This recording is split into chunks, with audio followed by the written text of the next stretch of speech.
Bom, então, uma boa tarde a todos e a todas. Estamos aqui no nosso terceiro dia do minicurso de Introdução à Teoria da Decisão, com o André Neiva. Eu sou Leonardo Ruivo, coordenador do Grupo de Pesquisa em Epistemologia da Educação, que estou organizando aqui em parceria com o Núcleo de Estudos em Lógica e Filosofia Analítica da UFMA, UNELF, particularmente nas pessoas aqui do Márcio Pereira e do Ederson Mello, que têm feito todo esse trabalho de bastidores aqui para a organização e que nosso evento aqui minicurso esteja acontecendo perfeitamente. Então, hoje o André vai começar essa terceira parte, então passo a palavra para ti, André. Espaço é teu. Obrigado, Leonardo. Obrigado mais uma vez ao Márcio, ao Leonardo e ao Ederson pela organização e pela ajuda. E, bom, hoje, terceira aula que a gente vai agora tratar aqui, no caso das teorias da utilidade esperada, como eu havia prometido.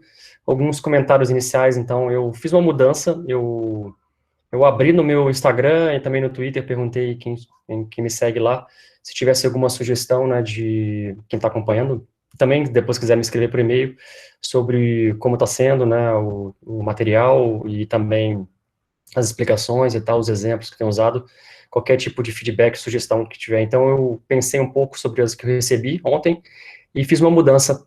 Eu ia tratar hoje também da teoria evidencial do Jeffrey, mas aí eu preferi colocar amanhã, junto com a teoria causal e o Brand Newcomb, né, que a gente vai discutir, e focar mais aqui no início, assim, na estrutura mesmo, na teoria da utilidade esperada, né, que elas mais ou menos compartilham mais estrutura, e focar na do Savage e os problemas, e usar mais exemplos também, que isso vai nos ajudar a entender melhor, né. Aí amanhã, se não tiver muito tempo para explorar problemas, desafios, tudo bem, né, no final posso indicar alguns, mas o importante é o que a gente, né, discutir aqui, que seja com qualidade. Então, vamos lá. Deixa eu compartilhar aqui, então.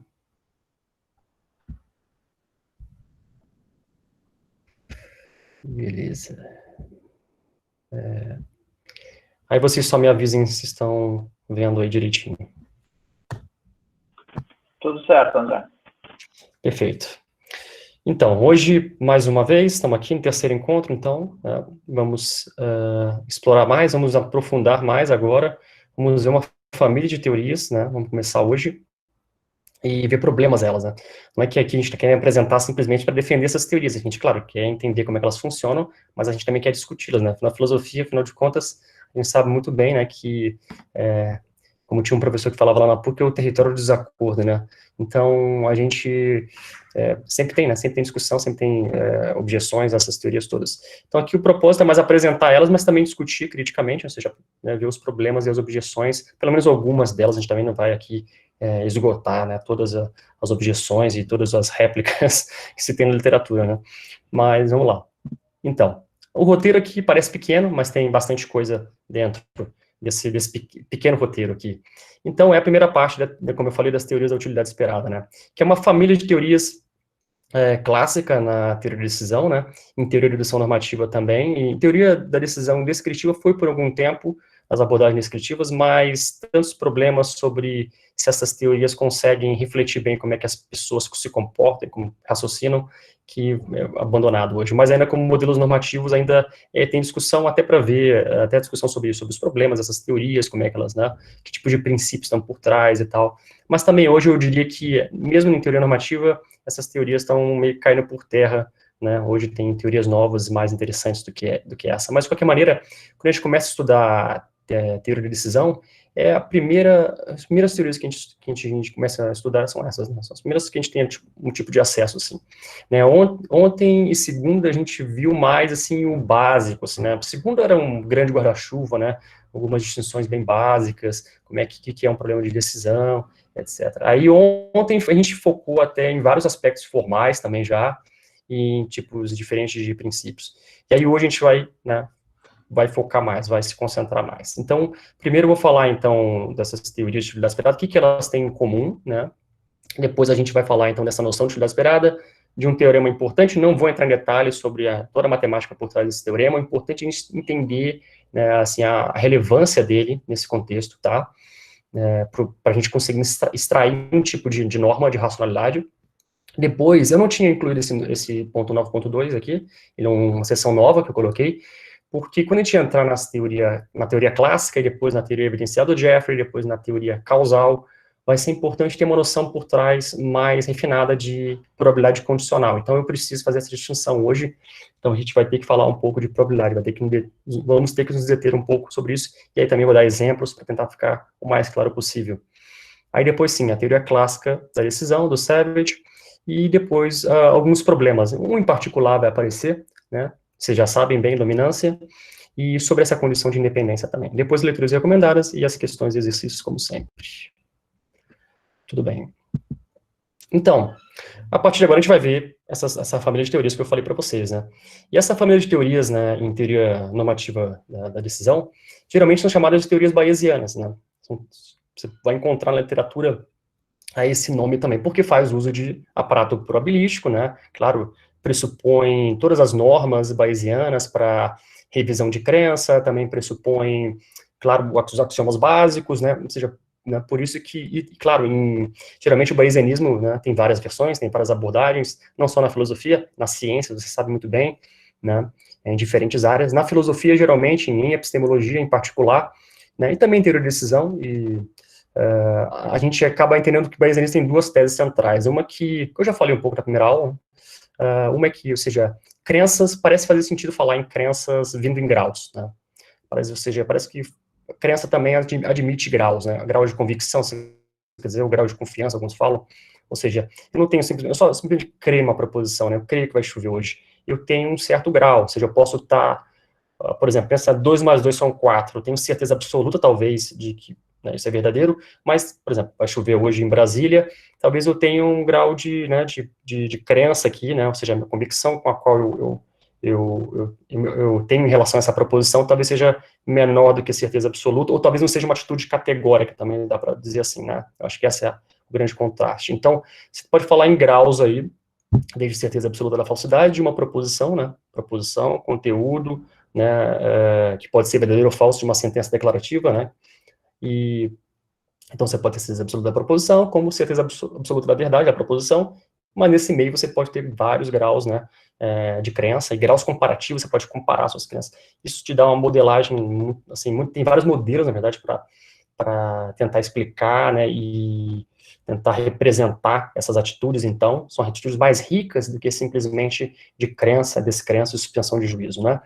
Então, o Bayesiano está comprometido com essa tese, essa primeira tese, né, de que crença vem em graus. A segunda tese é de que esses graus de crença, né, agentes racionais têm graus de crença que satisfazem a teoria da probabilidade, né, são crenças probabilísticas, vamos colocar assim, de grosso modo. Tem alguns que, mas aqui crença probabilística não quer dizer que é crença sobre, por exemplo, eu creio que a probabilidade que vai chover hoje é 70%. Podemos ter esse tipo de crença, né, que aí a crença sobre um conteúdo probabilístico, né, às vezes tem um pouco de ambiguidade. Então, aqui é uma crença, né, sobre um conteúdo probabilístico, não é isso. Quando o Bayesiano fala, em primeiro lugar, de grau de crença, ele quer dizer que as crenças, ele tem no caso, são graus, e esses graus têm que satisfazer o cálculo de probabilidades, né. A coisa da crença aqui sobre um conteúdo probabilístico, claro que pode existir, mas não seria o caso central que os bayesianos estão interessados, né. Pode acontecer também desses casos, aí você tem princípios também que conectam diferentes tipos de probabilidade, porque no caso esse 70% de chover seria supostamente uma probabilidade objetiva, né, do mundo, né, de um evento do mundo. Então, se eu tenho evidência disso, as minhas crenças, né, meu grau de convicção tem que se adequar, tem que, no caso, corresponder a essas probabilidades objetivas. Então, geralmente você vai encontrar na literatura esse nome, teorias bayesianas. Muitos autores vão chamar assim, por causa dessas suposições, dessas teses aí que os bayesianos querem defender, né, e também tentam argumentar a favor delas, né. Não só a questão da capacidade explicativa que esses modelos têm, mas também tem argumentos a favor deles, né. Então você vai encontrar várias maneiras diferentes de defender isso. E acontece que essa família de teorias, elas têm algumas coisas em comum, que a gente vai ver, mas ela vem em formas diferentes, ela vem em versões diferentes. Então a gente pode dividir, geralmente é dividido assim, pelo menos né, as teorias mais famosas, mais dominantes, por muito tempo foram na filosofia, teoria clássica da decisão, teoria evidencial da decisão e teoria causal da decisão. A gente vai falar um pouco mais com calma, hoje vamos focar na teoria clássica apenas, amanhã a teoria evidencial e causal. De certa maneira, vocês vão ver que a teoria evidencial é uma resposta à teoria clássica e a teoria causal é uma resposta à teoria evidencial. É basicamente isso, né? É basicamente a ideia de que está aqui o modelo e tal, mas tem uma série de casos que esse modelo não explica. Não, então a gente tem que ter um modelo um pouco melhor, mais refinado, aí propõe outro modelo. Mas espera aí, não, essa noção aqui é uma noção relevante para aparecer, né, quando tem a disputa entre o pessoal da teoria evidencial e causal, a noção de dependência vai desempenhar um papel muito importante, por isso até achei melhor fazer um slide sobre isso e falar um pouco melhor dessa noção de dependência, né, e vai ficar mais clara, à medida que a gente for passando, vai ficar mais clara essa noção, vai ficar mais clara a disputa que está por trás, né, da noção de dependência, porque tem pelo menos duas noções de dependência, tá? Então é um pouco isso, né? A teoria clássica é a teoria Savage que eu falei, né? Que ela é muito restrita, a gente vai ver, ela é muito restritiva, ela só contempla poucos casos, e ela tem um problema com o princípio da dominância, já vou adiantar. A teoria evidencial, ela consegue lidar com mais casos, ela amplia um pouco mais, porque ela adiciona, né, essa noção, então, de dependência, geralmente o pessoal fala que a teoria evidencial, obviamente o nome já meio que denota isso, né, geralmente está interessado no valor evidencial que está por trás das nossas ações, né, em relação às consequências das nossas ações, dos nossos atos. Mas tem uma disputa, a teoria causal, por exemplo, diz que essa não é a noção relevante de dependência. A noção relevante é a noção seria de causal. A gente tem que prestar atenção como é que causalidade, a gente tem que introduzir causalidade na tomada de decisão, né? Essa é a noção relevante, né? Essa é a capacidade dos nossos atos produzirem certas consequências, e consequências boas, né? A gente tem que avaliar esses atos, nossas ações, de acordo com a capacidade causal que eles têm, a capacidade que eles têm de causar bons resultados. Então, essa é a teoria causal. Então, aqui está já digamos assim, o lema da teoria causal, da teoria evidencial e da teoria clássica, né? A teoria clássica é muito restritiva, a teoria evidencial amplia um pouco mais, e aí o pessoal da teoria causal diz, não, essa é uma noção relevante, vocês estão falando de uma noção só, mas a noção relevante de dependência, né? Essa causal e a noção de que, no caso, que nossos atos têm que ter essa capacidade de causar bons resultados, e os modelos têm que refletir isso. Bom, isso é um panorama geral, vai ficar mais claro isso, fiquem calmos que vai ficar mais claro isso, à medida que a gente for seguindo. Bom, apesar dessas diferenças todas, né, como eu disse, elas compartilham uma ideia comum, tem uma ideia comum por trás das teorias da utilidade esperada, afinal de contas, é uma família de teorias, então, né, se a gente geralmente classifica as teorias de acordo com uma família, né, a gente quer dizer que tem alguma coisa que conecta elas, certo? Pode ter detalhes, obviamente, na formulação e, né, tentar explicar mais coisas, né, geralmente é isso que acontece com esses modelos diferentes, mas a ideia geral é essa, né, essas teorias bayesianas, então, da utilidade esperada, elas defendem que a escolha racional, né, se você escolher um ato, né, ele é racional, somente se ele maximiza a utilidade esperada, né, então, ou seja, se esse ato, vai ficar mais claro, se ele tem a utilidade esperada maior do que qualquer outro ato disponível para a gente, num problema de decisão, lembra lá no problema de decisão, a gente tem vamos supor apenas dois atos, né, A e B, né? Se A, então, tem utilidade esperada maior do que B, né, vai ter, então, vai ser a atitude racional. Escolher A vai ser a atitude racional, né? Essa é a ideia geral. Claro que, pensando só em dois casos, né, a gente vai lidar com acho que todos os exemplos que eu vou dar aqui vão lidar com dois casos, porque é mais simples para a gente ver como é que funciona, mas pode ter casos envolvendo muito mais atos e consequências, né, no caso, estados também do mundo, pode ser bem refinada, né, pode ter problemas bem mais complexos, mas também tem uma coisa importante, claro que essas teorias a gente vai ver no final, na última aula, embora elas pareçam à primeira vista interessantes, e elas são elegantes, são teorias bem elegantes, elas têm problemas, elas têm limites também, tá, eu não quero dizer aqui que a gente tem que aceitar essas teorias, ou que elas são, né, explicam muito bem esse tipo de racionalidade, não, elas têm suas deficiências e elas têm limites. Talvez elas consigam explicar uma gama de casos, até mesmo a teoria causal, muito restrita, né, para outros tantos, e aí eu vou indicar no final, se eu não conseguir explorar muito amanhã, pelo menos indicar algumas coisas para vocês verem, né, que elas têm os seus limites, né, e tem desafios também a elas, né, fora as objeções tem desafios, né. Então é isso, essa é a ideia geral, tá? Aqui é importante, né, no caso aqui, você pode também dizer isso, tem gente que gosta de colocar nesses termos, né? A atitude esperada de A é maior ou igual à utilidade esperada de qualquer outro ato disponível, né? Então, você vai maximizar. Então, essa ação é ótima, né? Ela é aquela ação, se você pensa do ponto de vista prático, aqui, que a gente está falando de racionalidade instrumental, de meios e fins, né? Quais são os melhores meios para que eu possa alcançar, né, as melhores consequências das minhas ações, né? Que tipo de escolha eu tenho que fazer para chegar nos melhores resultados possíveis, né, que eu tenho disponível para mim, né? Se você pensa nesses termos, então, de racionalidade instrumental, então você pode também pensar como um caso ótimo. O caso ótimo, do ponto de vista prático, seria aquela ação, né, que maximiza a utilidade esperada. Geralmente, a utilidade esperada aqui, quando a gente coloca nesses termos, né, maximizar, não é estritamente, não é a única, tá? Vai ser maior ou igual. Vai ser o caso de maior ou igual já é suficiente, tá? Quando a utilidade esperada de um ato é maior, estritamente maior do que qualquer outro ato disponível, aí você tem esse caso estrito, né? É o caso melhor. Esse é o caso de maximização única, né? Aí seria. Porque você pode ter casos em que é maior ou igual, ou seja, um ato A pode ter a utilidade esperada maior que qualquer outro ato, mas pode ter um ato, né, qualquer outro ato, por exemplo, C, D, E, mas pode ter um que ele pode ter igual, né, e aí, no caso, nessas condições, ainda seria a maximização da utilidade esperada, nessas condições, a ação seria ótima, isso já é suficiente, geralmente é assim que é colocado nessas teorias, tá, mas óbvio, se você tem maximização única, melhor ainda, aí é o super optimal, não sei, alguma coisa desse tipo, né, aí realmente mas só fazendo essa distinção para, né, é importante aí, vamos lá. Mas então, o que é exatamente a utilidade esperada de um ato? Outra coisa, antes de eu seguir.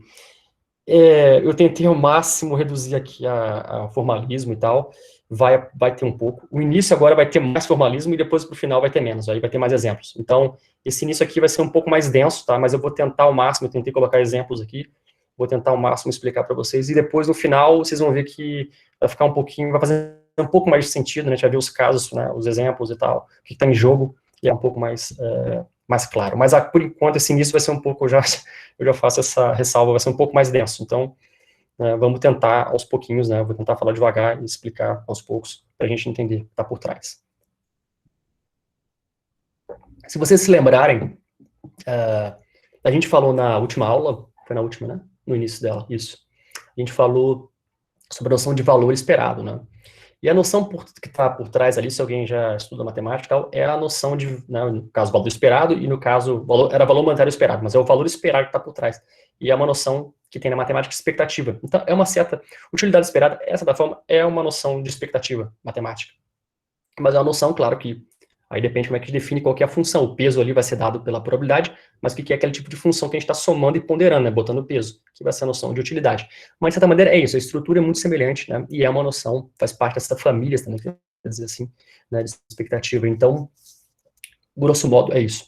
Mas vamos tentar ver os componentes, então. A gente viu bastante na última aula a utilidade. A gente viu utilidade cardinal, utilidade ordinal, a gente viu algumas propriedades, inclusive, talvez não tenha ficado muito claro sobre a utilidade cardinal, eu vou tentar puxar aqui de novo, para ver se fica mais claro para vocês, né?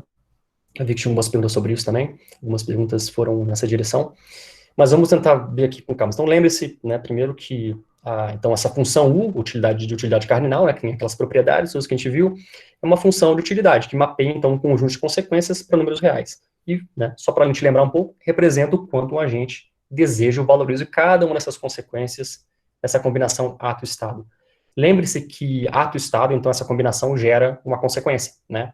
Por exemplo, eu tenho, para voltar um pouco ao exemplo, o exemplo, acho que eu mais, né, que eu mais dei, que foi do guarda-chuva, porque geralmente é mesmo usado em manuais.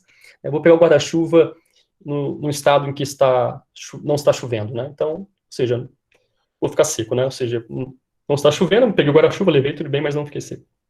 Fiquei seco. Pode ter uma garoa e eu pegar o guarda-chuva e também permanecer seco, mas de repente uma tempestade, mesmo com guarda-chuva, vou me molhar um pouco.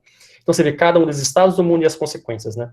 Você pensar a mesma coisa com o ato de não pegar o guarda-chuva, né? Então eu vou me molhar se cair uma tempestade, eu vou me molhar muito. Essa é a consequência dessa combinação, né? Ou seja, não pegar o guarda-chuva e cair uma tempestade.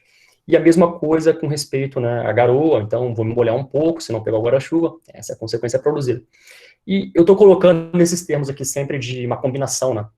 A gente vai ver que tem um detalhe importante que o Savage, né, ele constrói um pouquinho diferente. Ele acha que todos os atos são uma função que mapeiam a utilidade, a consequência, desculpe, né, e dá um valor, retorna um valor. Desculpe, voltando. O Savage pensa que cada ato é uma função que mapeia cada estado do mundo e retorna a consequência, né? Ele acha que é isso, ele constrói dessa maneira. Então, vai ser um pouquinho diferente ali a construção no caso do Savage. Beleza, mas esse em geral é isso, né? Em geral é isso que é a noção de utilidade, vai aparecer, vai figurar ali no caso da utilidade esperada, vai ser importante essa função. A outra função é a função de probabilidade. Lembra que lá na primeira aula eu falei, né, que a função de probabilidade, ela tem, no caso a gente pode falar só do aspecto matemático de probabilidade, né, ver quais são as propriedades, né, quais são os axiomas que ela satisfazem, o que se segue desses axiomas, etc.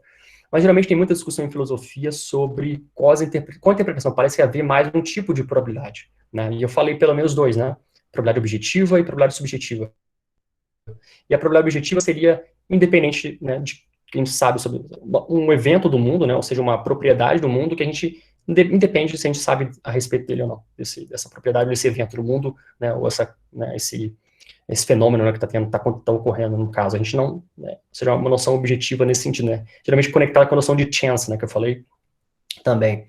Então, nesses casos, geralmente se pensa que é o contexto de decisão sob risco, claro, assumindo que o agente sabe quais são as probabilidades, né? Assumindo que a gente sabe quais são as probabilidades objetivas, no caso, por exemplo, vamos supor que tem estatística confiável sobre chover em Brasília, sei lá, agora nesse mês, e aí tem tantos por cento de chover hoje, né? Então, tem uma estatística confiável e eu tenho acesso a isso, eu tenho acesso a ela. Então, no caso, quando eu vou decidir sobre risco e vai envolver esses estados do mundo em que eu sei a probabilidade objetiva, então, né, no caso, vai ser esse tipo de decisão, né, esse contexto particular, né. Eu tenho boas informações, né, ou seja, eu estou numa situação, pensa assim, evidencial, ou uma situação, né, de epistemologia cognitiva e, né, melhor, e boa, né, uma situação boa porque eu conheço, eu tenho acesso às informações, então, eu tenho, ou seja, eu posso decidir, né, no caso o pessoal chama geralmente esse contexto de decisão sobre risco, né,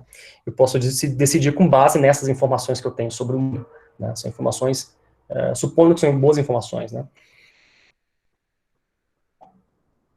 que eu tenho disponível, né, até eventualmente conhecer essas coisas, né, eu conheço a probabilidade de um evento acontecer, né, e geralmente a probabilidade objetiva, tem várias interpretações, tem várias maneiras de definir isso também, como eu falei, né, propensão, frequência relativa, bom, tem outras tantas, melhor sistema, né, do David Lewis, tem várias, né, várias teorias, não quero também aqui ficar jogando um monte de teoria para vocês, mas só para saber que tem uma literatura muito grande que tenta explicar o que é isso, afinal, o que é a probabilidade objetiva, e que relação elas têm com o acaso, né, com coisas que acontecem ao acaso, né, eventos aleatórios, eventos, né, que tem chance, a palavra, né, que é muito usada em inglês, chance, a gente pode usar chance também, acho que mais ou menos, né, fica similar, né, e aí tem gente que tenta explicar isso, né, aqui a gente não está querendo, claro, dar uma teoria, explicar muito bem, mas é bom que vocês saibam disso. Aí, bom, tem isso, então a função aqui pode ser uma função sobre probabilidade objetiva, aí você tem decisão sobre risco, e pode ser uma função de probabilidade subjetiva.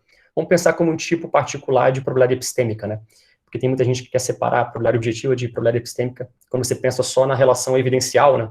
Pensa, por exemplo, a hipótese do Big Bang, né? Hipótese do Big Bang, você pensa no conjunto de evidências que tem de dados astronômicos que suportam essa evidência. Muita gente acha que a relação aqui é objetiva, é de confirmação, ou seja, todos os dados astronômicos, né, que os cientistas têm, que os astrônomos têm, suportam a hipótese do Big Bang, tá? Caso hipotético. Suportam a hipótese do Big Bang em comparação, sei lá, a hipótese de que o universo está no estado estacionário, né? Ou seja, então você tem uma vantagem evidencial, você tem mais evidência que probabiliza essa hipótese. Nesse caso, muita gente que acha que a relação aqui, que a noção de probabilidade é epistêmica, né? E a relação, de certa maneira, é objetiva, porque é entre um conjunto de evidência e uma hipótese, só que ela é separada da noção de probabilidade subjetiva.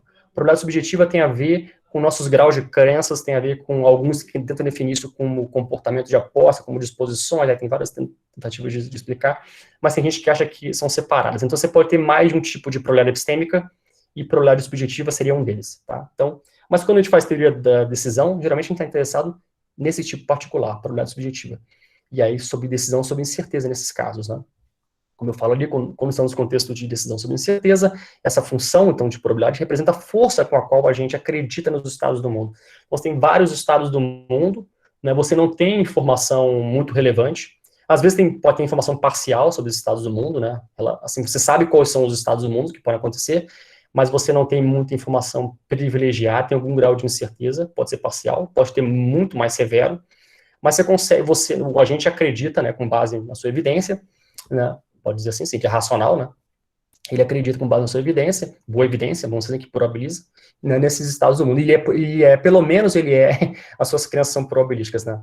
Porque se ele tem graus de crenças que não são probabilísticos, ele seria irracional, né? Bom, aí também tem essa literatura para tentar justificar por que graus de crença tem que ser, como eu já falei várias vezes, tem que ser probabilísticos. Bom, então esses dois componentes são os componentes centrais, né? Eu vou acabar focando mais na decisão sobre incerteza, né? Mas só para vocês saberem que tem decisão sobre risco. E eu vou falar, se não aparecer nos slides, pelo menos eu vou tentar ilustrar para vocês algumas diferenças que existem entre decisão sobre risco e decisão sobre incerteza. Pelo menos, assim, indicar, né? Pelo menos indicar, se não falar com com muitos detalhes, pelo menos indicar algumas coisas. Então, aqui, grosseiramente falando assim, dando uma definição, então, de utilidade esperada, de um ato, né? Você tem lá vários atos, então, de cada necessidade da utilidade esperada deles, né?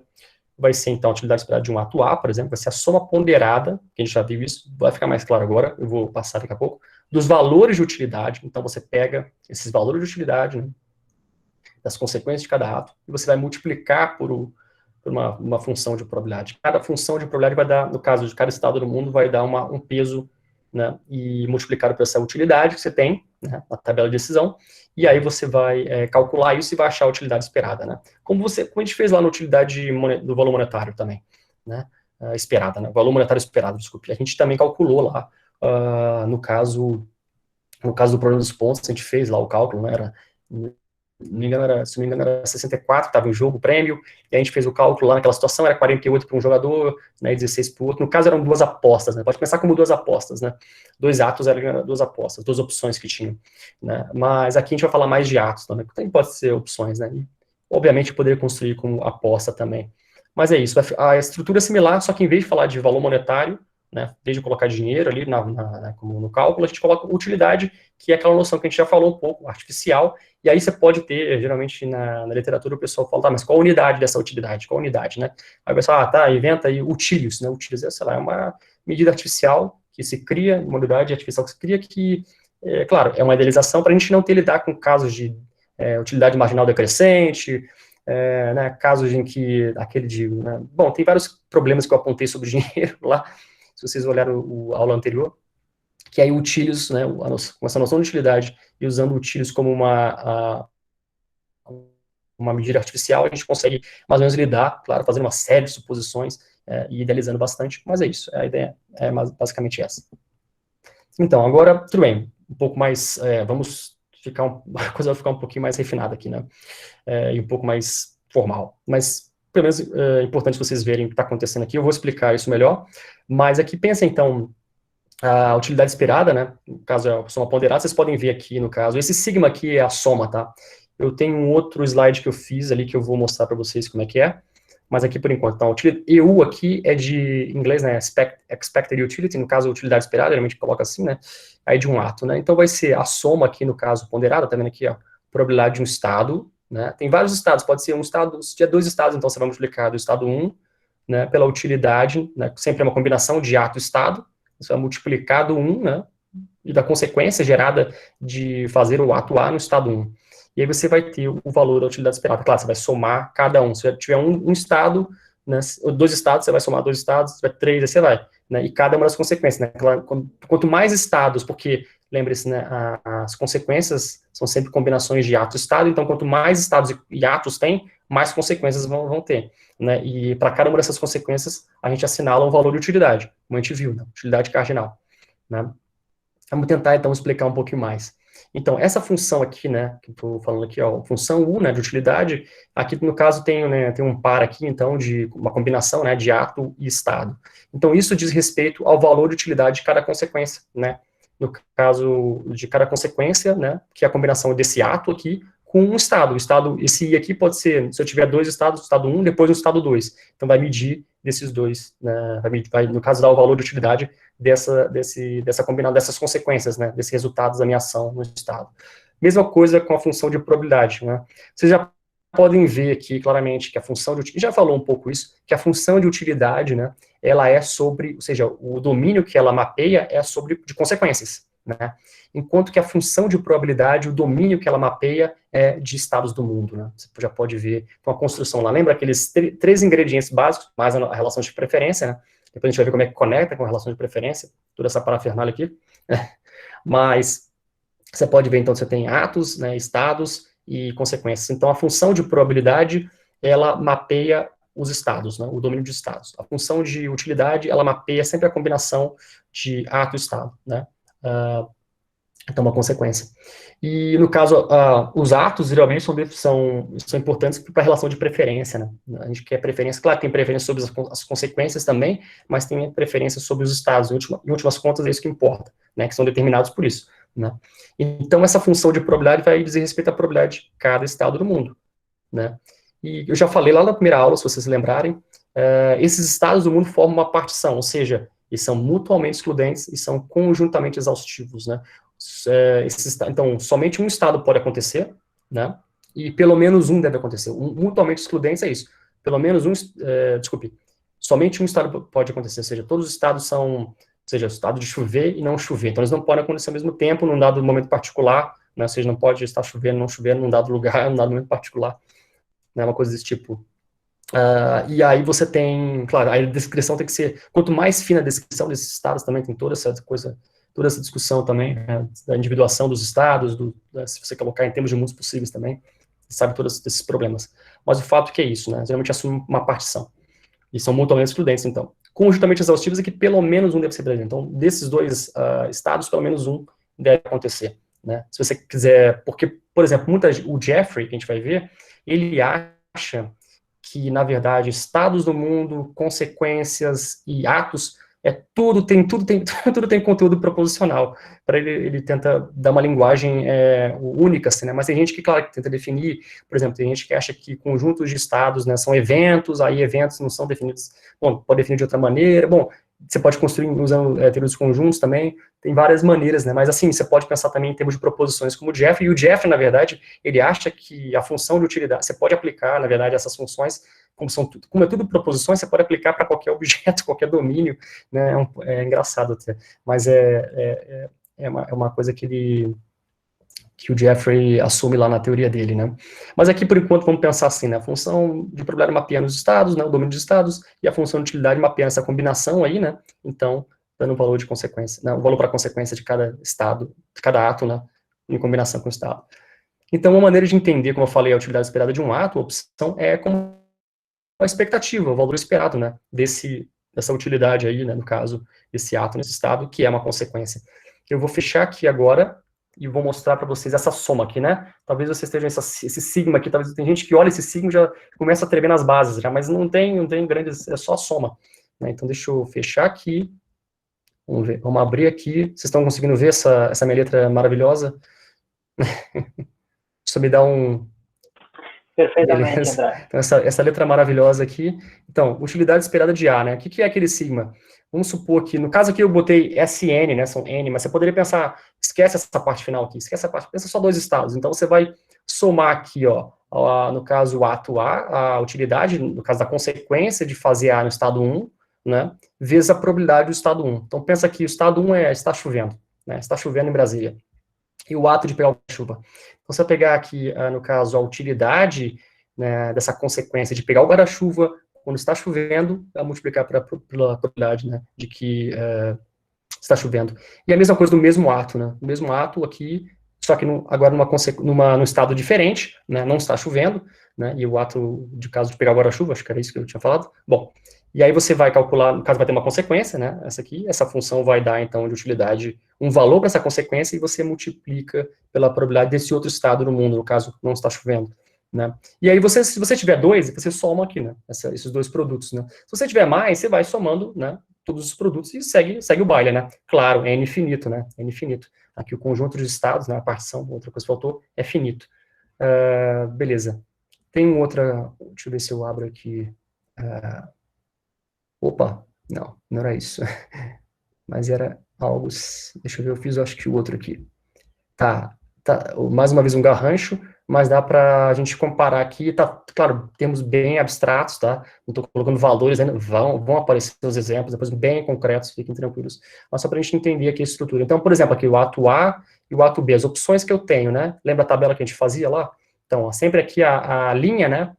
Aqui a linha A e B são das opções, dos dados disponíveis para a gente. Né? As colunas são sempre os estados, né, do mundo. Então, 2 estados só, pensa 2 estados.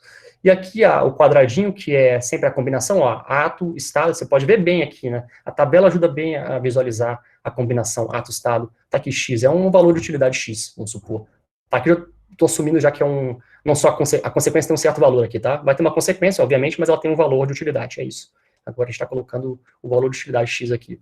E a mesma coisa aqui, A no estado 2, Y tem esse valor de utilidade, essa consequência aqui, e mesma coisa com B em S1 e S2, Z e W. Mesma coisa, né? As consequências aí de cada um dessas combinações vão ter um valor de utilidade.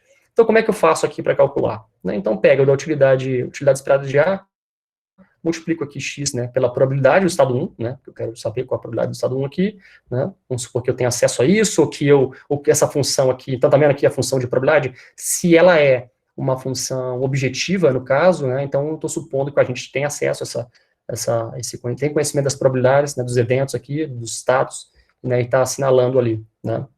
Se, no caso, essa função aqui é interpretada subjetivamente, né, ou seja, é uma função que mapeia, né, que explica, né, que representa, melhor, as atitudes cognitivas do agente de graus, né, de crença, então vai ser isso, né, esses graus de crença.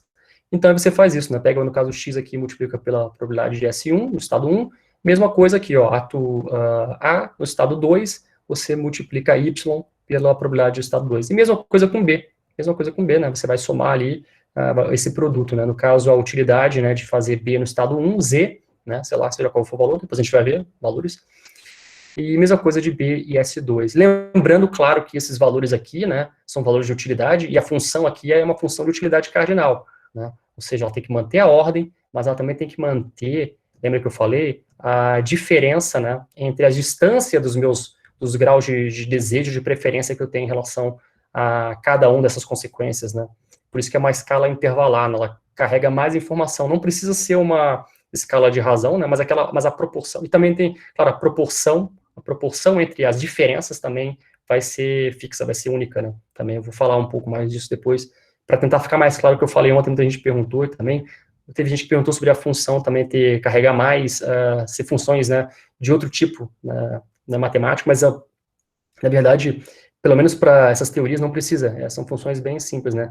Claro que você pode ter modelos um pouco mais sofisticados, que não são de utilidade esperada, você pode ter uma função, ou mesmo de teorias de utilidade, pode ter uma função matemática com mais estrutura ainda, e com uma série de outras condições você vai querer impor a ela. Mas para maximização da utilidade esperada, basta isso, basta uma função cardinal. Na verdade, é bastante coisa, né? Porque uma função ordinal já é bem mais pobre, né, do ponto de vista de informativo. Então, aqui a função de cardinal já desempenha o papel que se quer fazer, pelo menos para os teoremas da representação mais simples, né, e das teorias clássicas, a gente basta isso, né.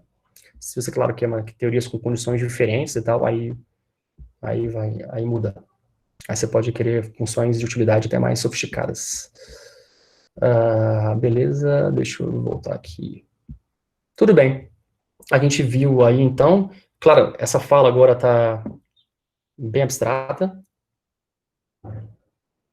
mas a gente vai ver daqui a pouco os exemplos. Sobretudo quando a gente entrar no caso, na teoria do Seven, a gente vai ver exemplos, que aí vai ver como é que quando a gente entrar no Seven, a gente vai ver, claro, os detalhes da teoria dele, mas também ver como é que a gente coloca em funcionamento essa estrutura toda, né, essa parafernália toda, vamos dizer assim. Mas a ideia central, né, de acordo com essa teoria de utilidade esperada, né, a gente pode dizer que A uma opção melhor que outra, né, B. Geralmente, a primeira coisa que a gente se tira aqui é essa coisa, que a utilidade esperada de A tem que ser maior ou igual a B, né.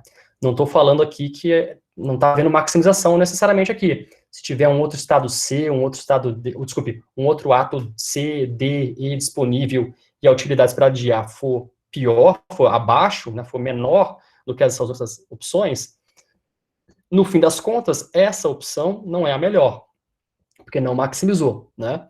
Mas, se você comparar pelo menos 2 atos ali e ver que a utilidade esperada dele é maior do que o outro, você já pode fazer esse tipo de... Geralmente é isso que os teóricos de decisão já querem fazer, né? Esse tipo de inferência. É claro que eles querem fazer mais, né? Eles querem maximizar. Né? Mas só para vocês entenderem já a primeira ideia, assim, né, de que né, no caso, a utilidade esperada ali, né, de um ato ser maior do que o outro, né, que ela já tem alguma indicação de que ela é melhor, de que ela tem um nível do valor, do ponto de vista prático, ela teria né,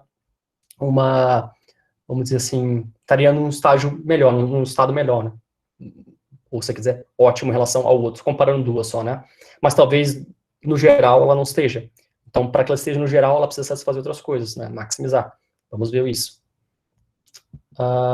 Então, só aquilo ali é pouco, né? Melhor dizer que só 2 atos. Tem outros atos, eu quero, né, comparar mais, então a gente precisa mais.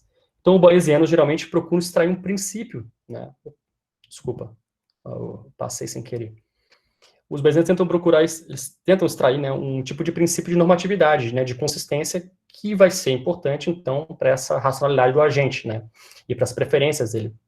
E geralmente é expresso assim, vocês lembrarem lá na segunda aula, né, essa relação de preferência fraca aqui no caso, então, para dizer então, né, como é que a gente diz, né, então, que A, no caso aqui, é melhor que B, né, se somente se no caso a utilidade esperada de A é maior que B, né, como é que a gente diz isso, né, esse é o primeiro passo, né, ou seja, pô, já tem, como é que a gente representa a relação de preferência. E a outra coisa que eles querem extrair é um princípio mais forte, que é esse, né, esse EUMAX, EUMAX é o princípio de maximizar a utilidade, ou seja, a ideia geral, né, grosso modo, é escolha o ato que maximiza a utilidade esperada, né, escolha aquele, ou seja, de todas as opções que você tem, escolha aquela opção que tenha a utilidade esperada maior de todas, né, ou pelo menos maior ou igual que todas as outras, né, essa é a ideia.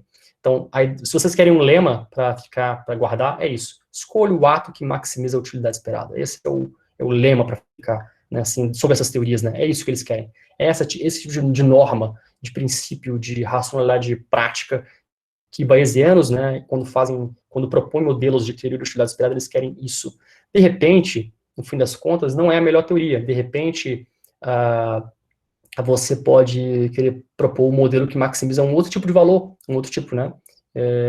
Você tem, por exemplo, a teoria mais recente da Laura Bucha, que, por exemplo, na verdade, é uma generalização da teoria de utilidade esperada, mas ela propõe lá que o que tem que ser maximizado não é isso, entra mais um componente, entra um componente de risco, né, de aversão ao risco, em os casos de aversão ao risco, ela coloca mais um componente, e aí consegue explicar, e ela deduz um teorema de representação para isso também, né, isso que é interessante. Você tem casos, por exemplo, de incerteza grande do agente, né, que eu falei um pouco na primeira aula, que a gente não assinala probabilidades precisas, né, probabilidade subjetiva precisa do tipo 0,5, 0,6, se você quiser dizer 50%, 60%, e aí como é que faz? Se não assinala esses, porque a gente não tem evidência, nossa evidência é tão precária que a gente não pode dar esses valores precisos, né.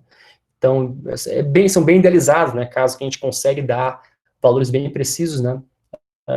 Claro, se eu tenho, no caso de probabilidades objetivas, parece até mais claramente que eu consigo fazer isso, né, se eu tenho acesso a essas probabilidades, eu conheço elas, né, porque tem estatística confiável e tal, tem feito experimentos, bom, rodou lá alguma coisa em algum modelo que conseguiu me dar essa estatística confiável, e aí eu tenho essas probabilidades objetivas, né, ou tenho as frequências, que são um bom guia para probabilidades objetivas também.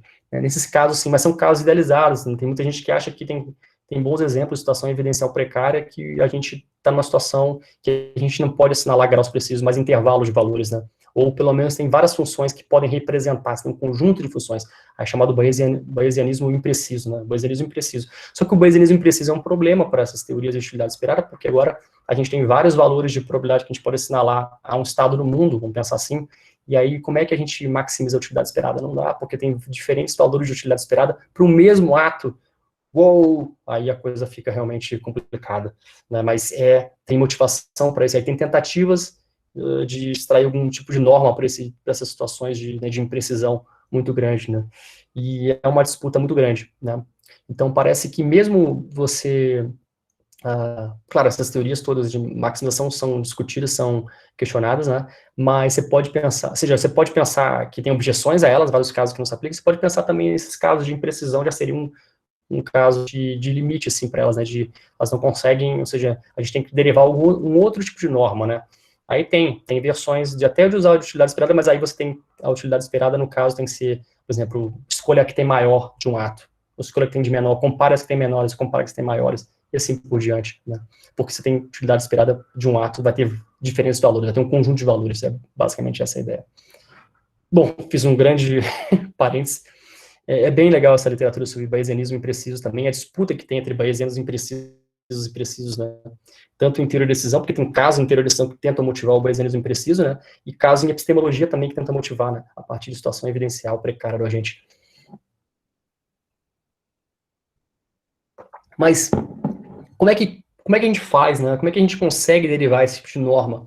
Né? Como é que a gente consegue extrair, né, que a utilidade esperada, ou, né, a utilidade, no caso, essa função de utilidade, uma função de probabilidade, conseguem representar as preferências do agente, né? Como é que a gente representa essas preferências qualitativas, né?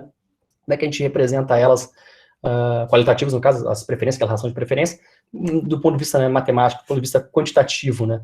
Aí você tem os teoremas da representação. Eu não quero entrar muito aqui, mas eu quero falar um pouco para vocês sobre eles, porque ele conecta, né? Ele conecta, no caso, essas duas funções, né? E ele dá, digamos assim, a base mesmo, matemática para as teorias, né? Então, basicamente, tem várias versões, né?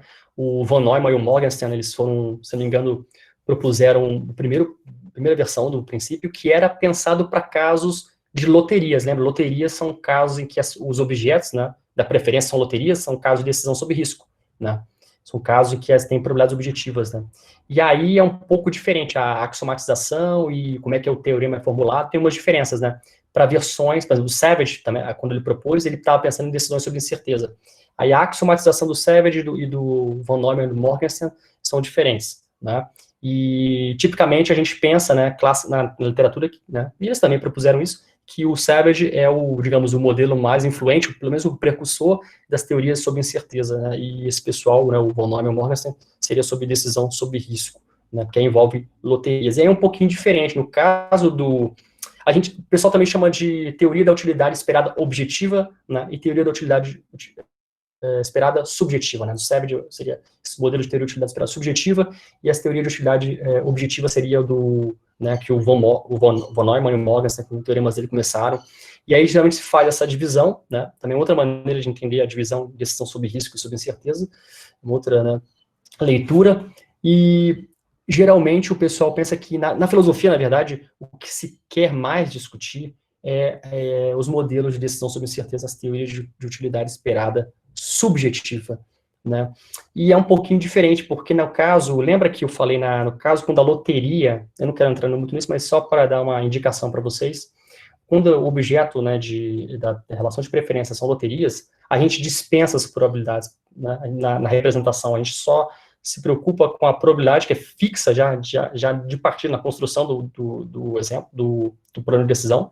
A gente dispensa os estados, desculpe, a gente dispensa os estados, porque a gente já tem as probabilidades objetivas de todas as consequências ali também, geradas, né? Então a gente coloca já direto na representação, no caso só as probabilidades ali, e no caso os objetos, nas loterias, no caso as consequências, né, dessas combinação que vai ter ali. Bom, então essa é uma representação. E aí o que importa mais é a função de utilidade representa as preferências, né, porque as probabilidades estão fixas já.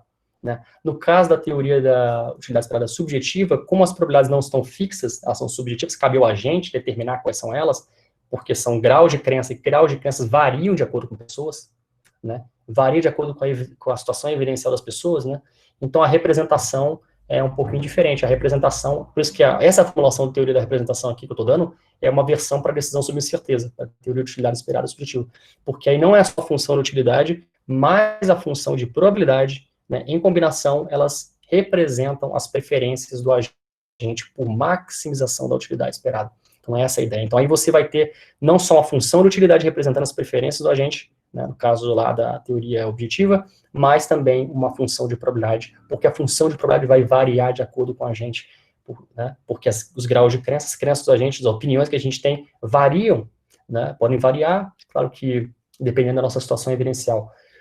Né, e obviamente, também, o mínimo que se quer aceitar que esses agentes tenham, né, que eles sejam racionais, ou a restrição mínima, né, digamos assim, cognitiva, epistêmica sobre eles, é que essas crenças sejam probabilísticas, né, que elas satisfaçam que os graus de crença, né, as probabilidades sejam, no caso, os graus de crença sejam probabilísticos, então você tem probabilidades subjetivas, né.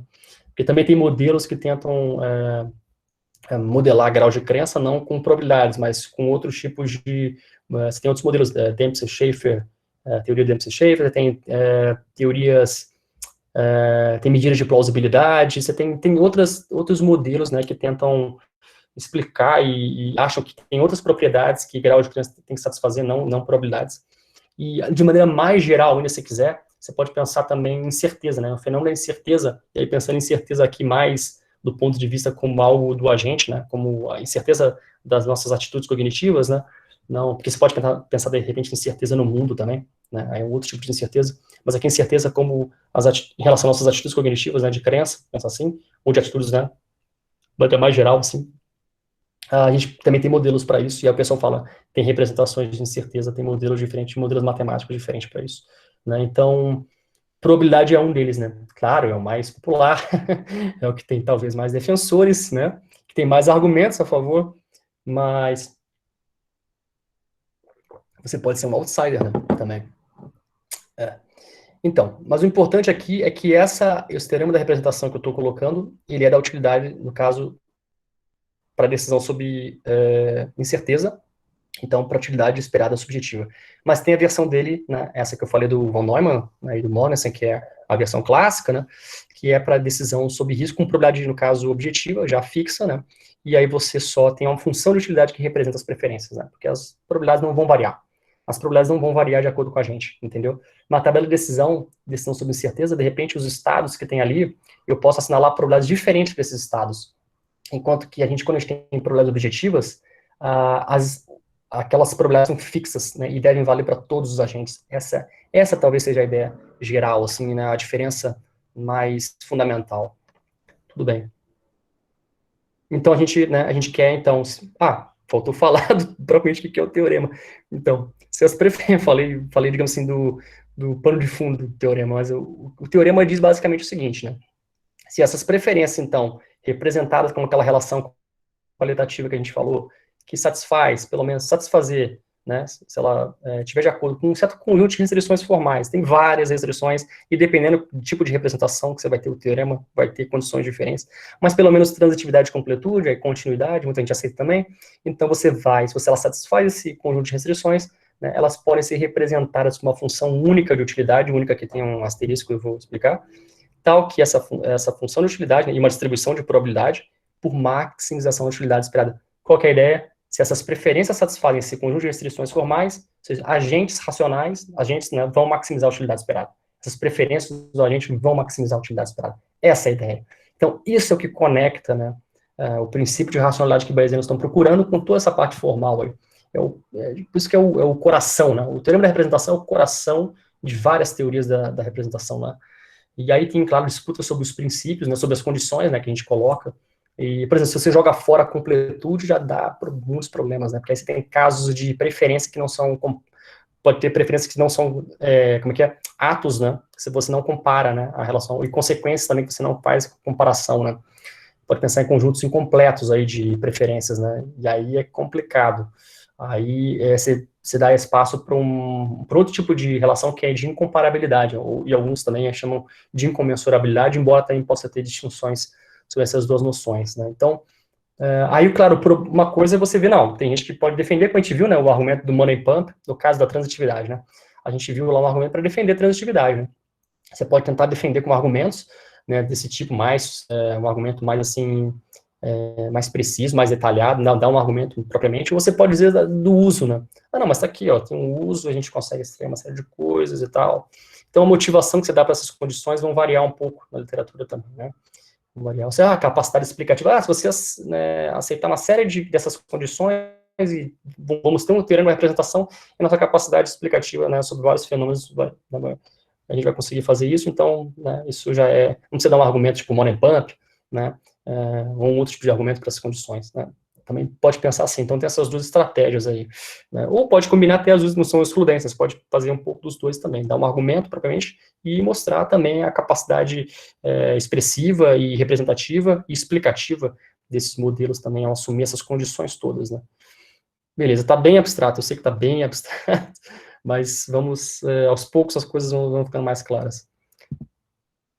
Bom, beleza, eu acho que esse é talvez o último slide um pouco mais abstrato. Eu só queria lembrar, porque eu falei disso e aí eu acho que ficou um pouco, não ficou muito claro, talvez tenha ficado confusa a minha fala, então eu quero que vocês me deem uma oportunidade, mais uma vez, de tentar explicar melhor o que é a utilidade cardinal, né? Então, e a importância, né, porque eu falei, né, a importância de que seja uma função de utilidade cardinal, para que a gente tenha, né, no caso, uma representação por maximização da utilidade esperada, né, das preferências do agente. Então, lembra-se, U lá é uma função de utilidade cardinal, satisfaz aquelas duas condições, a ordem e também, no caso, a diferença entre distâncias, né, dos meus graus de desejo, se você quiser colocar assim, né, dá também para, né, das preferências, então, o que importa não só é a ordem, essas diferenças, esses tamanhos dos intervalos dos meus graus de desejo vão importar também, né, a distância que tem eles e a diferença dessa distância, né, por isso que a função é uma função cardinal, né, porque está numa escala intervalar, né, você tem diferentes escalas, né, nominal, ordinal,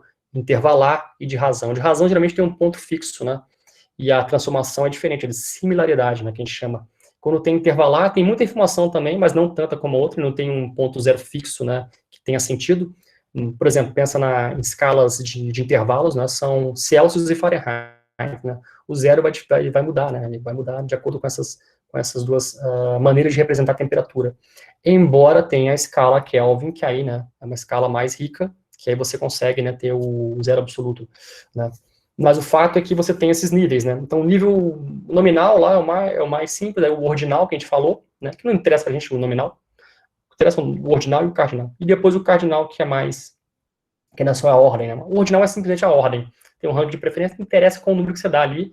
O que você tem que representar é a ordem desses números, né? Se eu tenho preferência lá em cima 10 para uma coisa, 8 para outra, 7 e depois 6, beleza, tá essa ordem. Se a outra representação numérica dessas relações de preferência também que eu tenho mantém essa ordem, pronto. A função de utilidade cardinal, não, ela quer representar mais coisas, ela quer representar a diferença que há entre essas distâncias dos meus graus de desejo, se quiser dizer assim, né? Então, beleza.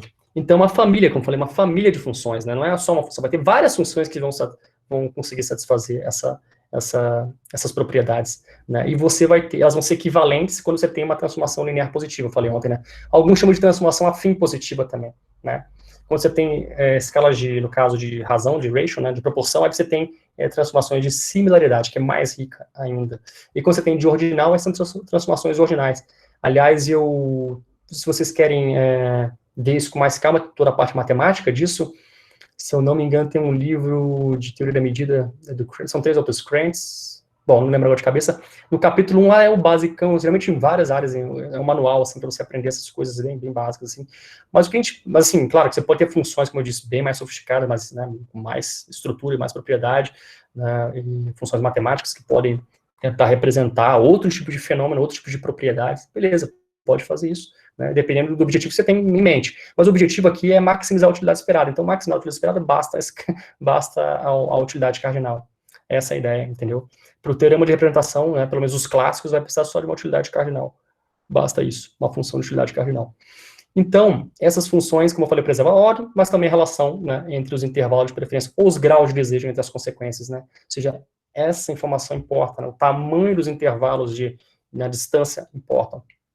Embora a gente só represente as proporções usando uma escala de proporção, seria uma função mais rica ainda, a gente consegue pelo menos representar numa escala intervalar, digamos, uma proporção que captura a mesma, ou seja, no caso ali, você tem essa proporção ali, você tem 4 opções, né, O1, O2, O3 e O4, vai ter a mesma proporção, né, você consegue capturar essas distâncias aí, vai ter a mesma razão, a mesma proporção, né?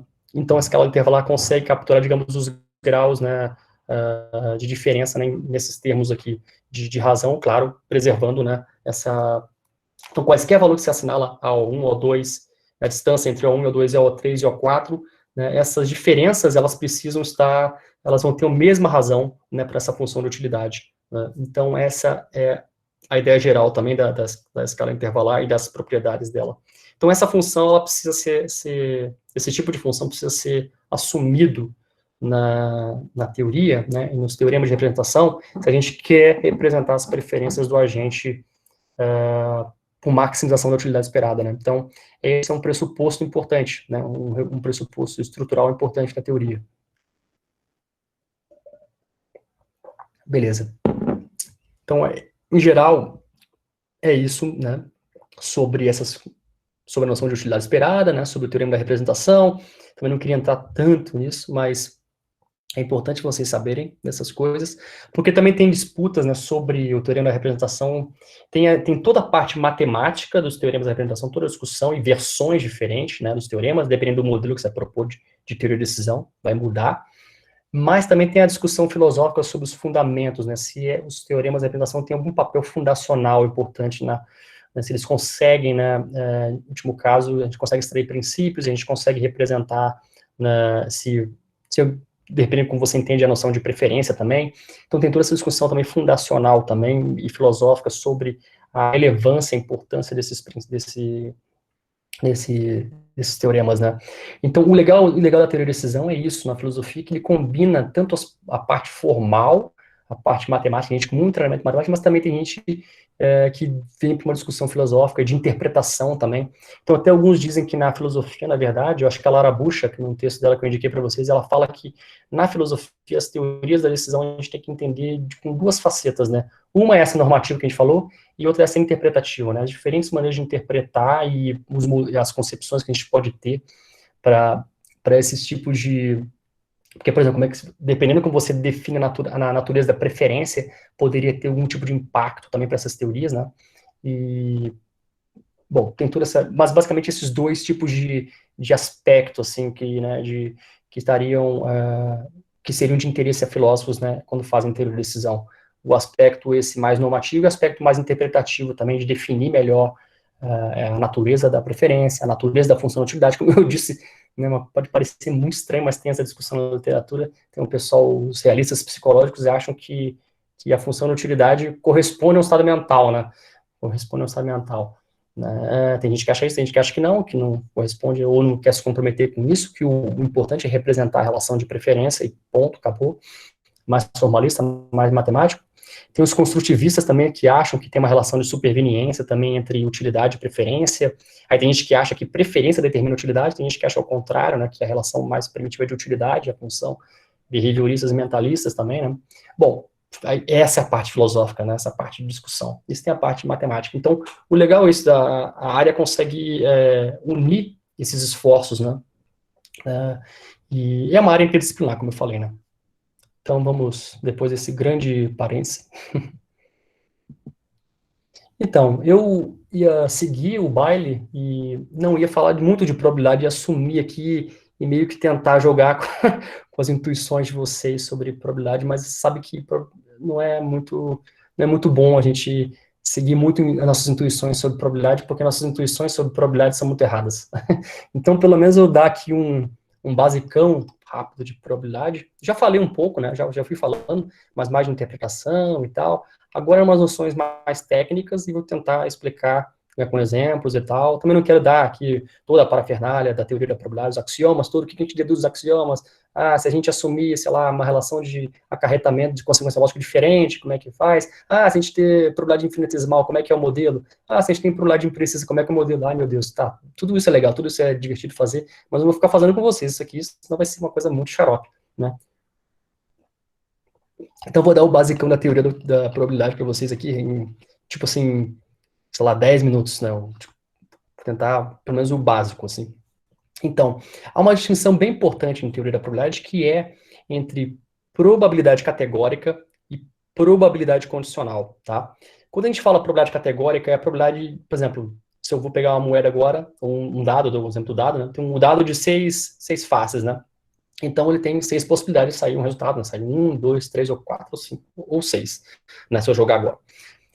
Então, a probabilidade categórica é essa, a probabilidade de sair número 6 ao ser lançado, né? Joguei e dei número 6. Então, tem uma probabilidade. Supostamente, se o dado é justo, é um sexto, certo? um sexto, né? Ou seja, a gente distribui as probabilidades para cada um desses eventos, né? Sai 1, sai 2, sai 3, sai 4, sai 5, 6, igualmente. Com a moeda mais simples, né? 2 resultados só. Se ela é justa, não está enviesada para nenhum dos resultados, você vai assinalar 50% para cada resultado. Cara e coroa, aqui sem nada assim muito engraçadinho com sair na borda, esquece esses casos, ou, né, sei lá. Claro, pode pensar em como é que é? Moedas que são viciadas em um resultado também, claro, dependendo como ela foi construída, mas vamos idealizar aqui, né, pensando que ela é justa, né, que não tem isso. Então, mesma coisa do dado, né, então assinalo igual, mas aqui é por lado categórica, né, não tem nenhuma informação de fundo aqui sendo, né, assumida. Quando a gente fala em probabilidade condicional, a gente geralmente coloca um pouquinho diferente, né? A gente diz a probabilidade de X, por exemplo, de um evento, né, de um estado no mundo, de uma proposição, pode ser aqui o que vai entrar nessa função, pode ser várias coisas, né? Pode ser várias coisas. No nosso caso, vai ser mais os estados do mundo que a gente está definindo assim, né? É a probabilidade de X condicional em Y. Não quero simplesmente a probabilidade de X, eu quero assumindo que Y é o caso, né? Dado que o Y é o caso, pode dizer assim. Então, supõe agora a probabilidade de um dado ter o resultado 6, assumindo que o resultado é número par. Por exemplo, vem agora aqui, sei lá, a minha mãe vem com um dado aqui e joga o dado e tapa a mão assim e fala assim, André, joguei um dado de 6 dados aqui, o dado é justo, tá? Confia nesse dado e sai o número par. Qual a probabilidade de sair o número 6? Qual que é a probabilidade? Então, ela me disse, eu tenho informação aqui de fundo que assume que é par. Qual que é a probabilidade de sair o número 6? Eu sei que a probabilidade de sair o número 6 se é um número par, vai ser um terço, porque só tem 2, 4 e 6 como resultado, né? Então, essa probabilidade é condicional, não é categórica. Lembra? Categórica era um sexto. E a probabilidade condicional, então, aqui desse resultado desse evento, vai ser um terço, né? Ou seja, tem uma diferença importante entre probabilidade categórica e probabilidade condicional. Nem sempre são as mesmas coisas, nem sempre refletem os mesmos valores, os eventos, né? Os eventos tendo essas probabilidades ou proposições, né, ou estados do mundo, nem sempre são o mesmo, dependendo qualquer relação, né, entre essas coisas, no caso x, y, pode ter resultado igual, o categórico e o condicional, ou não, né? Vai aparecer mais claramente isso. Por que eu estou trazendo isso? Porque vai aparecer uma noção de dependência que ela é fundamental se a gente entender a noção de probabilidade condicional, porque, digamos assim, o âmago dela, né, o coração central, está nessa noção de probabilidade condicional. Claro, a interpretação, como é que a gente entende isso, mas fundamentalmente está ali. E tem várias construções da noção de probabilidade condicional. Tem várias construções. Isso que é interessante. Só para dar mais um exemplo, para ficar mais claro, a gente está falando de estados do mundo, né? Mas muita gente acha que a probabilidade condicional é a noção fundamental de probabilidade epistêmica, né? Sempre quando a gente fala de probabilidade epistêmica, que é uma relação, pensa, entre duas proposições, aqui não é mais eventos, estados, proposições, né? A gente, quando fala de probabilidade epistêmica, a gente quer saber a relação entre ela. E, geralmente, a relação das proposições, as proposições são relevantes, é um conjunto de evidências e uma hipótese. Então, duas proposições, né? Mas aqui é, tipicamente, uma evidência que a gente quer saber se ela probabiliza, se ela suporta, se ela confirma uma proposição. E, geralmente, quando a gente, ou dado o conhecimento de fundo, né, que a gente tem, dado tudo que a gente sabe sobre o mundo, que se isso dá suporte a uma proposição, uma proposição, no caso, você pode pensar até que eu tenho crença, tá?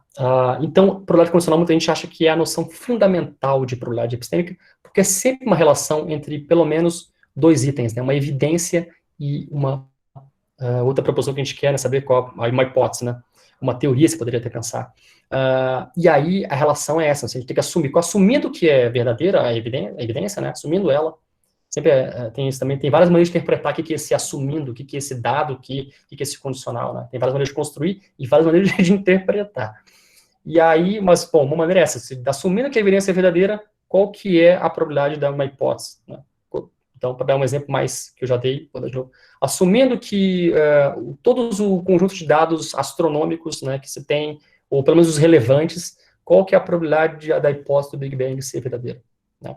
Ou você poderia pensar assim, assumindo todas as evidências que o biólogos, sei lá, que eles têm sobre os humanos, né, como é que eles se desenvolveram e tal, qual que é a probabilidade, né, de que o homem veio do macaco, alguma coisa desse tipo, né? Então, várias hipóteses. Você pode pensar que hipóteses científicas, né? Então, probabilidades condicionais aparecem também, não só a probabilidade objetiva aparece em contextos científicos, né?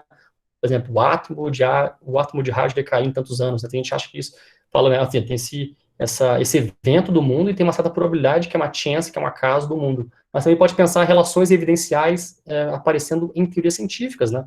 E geralmente é isso que se quer, né? Geralmente é isso, a gente quer fazer testes e ver se a teoria, né, consegue explicar, e tem outros aspectos também da teoria, se ela tem capacidade preditiva, se ela consegue unificar, né, várias, né, explicações, a teoria consegue fazer isso. Bom, tem vários, digamos assim, requisitos que ela necessita fazer, mas um deles é esse, se ela é suportada evidencialmente, se a evidência explica, poder preditivo também, da hipótese, mas uma relação, mais um componente fundamental é esse, se a evidência suporta, se a evidência, né, confirma, se ela probabiliza, geralmente confirmação, né, nas teorias hoje, são explicadas em termos de probabilidade. Então, essa é a distinção. Eu acho que os exemplos, né, talvez ajudem. Pensa, até em discussões de filosofia da religião, né, muita gente pensa, dada todas as evidências, toda a evidência relevante que a gente tem, será que é provável que Deus exista, né? Essa discussão, né? Tem gente que diz que não, que a probabilidade vai ser pequena, né? Vai ter vários, depende do que vai entrar na evidência aqui, né? O que é evidência relevante, o que é o conhecimento de fundo também que entra. Tem gente que tenta suportar por argumentos, né? Por argumentos, tentando construir argumentos probabilísticos, defender que não, que a hipótese que Deus existe é provável, dado toda a nossa evidência, relevante, né? E então é racional crer, porque essa probabilidade é alta, né? Aí tem argumentos a favor e tentativas de mostrar que os argumentos não funcionam, né? Tentativas de mostrar que a probabilidade não é alta, e também depende da noção de confirmação. Bom, você vê que essa noção de probabilidade condicional, ela é fundamental, ela aparece em vários contextos, né? Eu falei aqui contextos científicos, contextos filosóficos, você pode pensar também em contextos dos mais ordinários, esse de jogar dados em moedas. Então, é uma noção fundamental, fundamental mesmo. Então, não poderia passar batido aqui, eu teria que falar um pouco para vocês isso, né? Então tá, depois dessa explicação toda sobre essa distinção, né, então a gente geralmente, quando a gente fala de, aqui eu estou colocando termos categóricos, né, essas duas, digamos assim, esses dois axiomas aí, tem dois axiomas aí por trás, mas também eles se aplicam à probabilidade condicional, né, eu não vou dar aqui a definição de probabilidade condicional para complicar a cabeça de vocês em um monte de forma, né, e como é que, bom, aí tem também discussões sobre se é uma definição nacional, mas só para a gente entender que tem duas coisas básicas sobre probabilidade, que é, a probabilidade está entre 0 e 1, né, ou seja, menor ou igual a 1, maior ou igual a 0, em qualquer estado aqui no caso, está sempre 0 e 1, incluindo 0 e 1. Você poderia pensar também entre 0 e 100% também, alguns colocam, mas geralmente matematicamente a gente coloca, né, um intervalo unitário entre reais, entre 0 e 1, é assim que se coloca. Né? Qualquer estado no mundo tem uma probabilidade que está entre 0 e 1. A probabilidade de uma moeda sair o resultado 6 vai estar entre 0 e 1. 0.3, 0.4, 0.5, 0.6, tipicamente, se é, no caso dado aqui, né, saindo no resultado 6, né, se é justo o dado, né, vai ser um sexto, né, vai ser um sexto. Então, essa é a ideia geral, assim, desse axioma, né, tem que ser uma probabilidade geralmente não negativa, né, e 1 porque é o máximo normalizado, geralmente tautologias, né, ou você pensa o estado total, né, ou seja, a adjunção de todas as possibilidades, né, você pode pensar também que tem probabilidade de 1. Beleza, ou uma verdade necessária também, ou pelo menos uma verdade lógica, né? Dependendo, claro, de qual que é a noção lógica você está assumindo. Bom, tudo bem. Geralmente, lógica clássica. Bom, esse é um axioma. Aí tem o outro que é, se dois estados são mutuamente excludentes, ou seja, não podem ser verdadeiros ao mesmo tempo, né? Então a gente soma, a adjunção deles é a soma deles, né? Simplesmente isso. Então, estado 1 e estado 2. Chove ou não chove? Então, se eu quero saber a probabilidade da adjunção, né? Ou chove ou não chove, eu somo elas, né? E como só tem dois estados, aqui no caso chove ou não chove, e vamos pensar que só tem esses dois, né, no conjunto, então no caso a adjunção seria 1, né, porque se a gente assinalar qualquer valor, né, se for probabilístico, vai ter que ser 1, que é o grau máximo, né, então, da adjunção, supondo que tem nenhum outro estado, né, porque o caso aqui é só P e não P, né, um evento é a negação dele, se quiser, o estado e a negação dele. O seu contraditório, então, seria a soma, né, supondo, claro, uma lógica clássica. Então, beleza. Essa é a ideia geral desses dois que vai ser importante. Tudo bem. Aí, eu sei que ainda deu alguns exemplos, mas ainda tem bastante definições, bastante noções aqui, mas eu vou tentar, aos poucos, explicar, vai ter mais exemplos, né? Por que é importante, então, falar da probabilidade categórica condicional? Porque a gente tem que falar da noção de independência e dependência, né? Essas duas noções vão aparecer agora um pouco mais. E, então, a noção de independência é basicamente isso, né? E a noção de dependência aqui pra gente vai ser a independência entre atos e estados. Por que isso? A gente quer saber se os meus atos têm algum tipo de papel, eles afetam os estados no mundo. vocês vão ver que tem situações que meus atos parecem desempenhar algum papel para a probabilidade do Estado. Parece que não são totalmente relevantes. Vão ter casos que são irrelevantes, são independentes, né? Por exemplo, eu pegar um guarda-chuva agora, né, se isso vai chover ou não, parece não afetar o fato de eu pegar o guarda-chuva se vai chover ou não. Independente, né?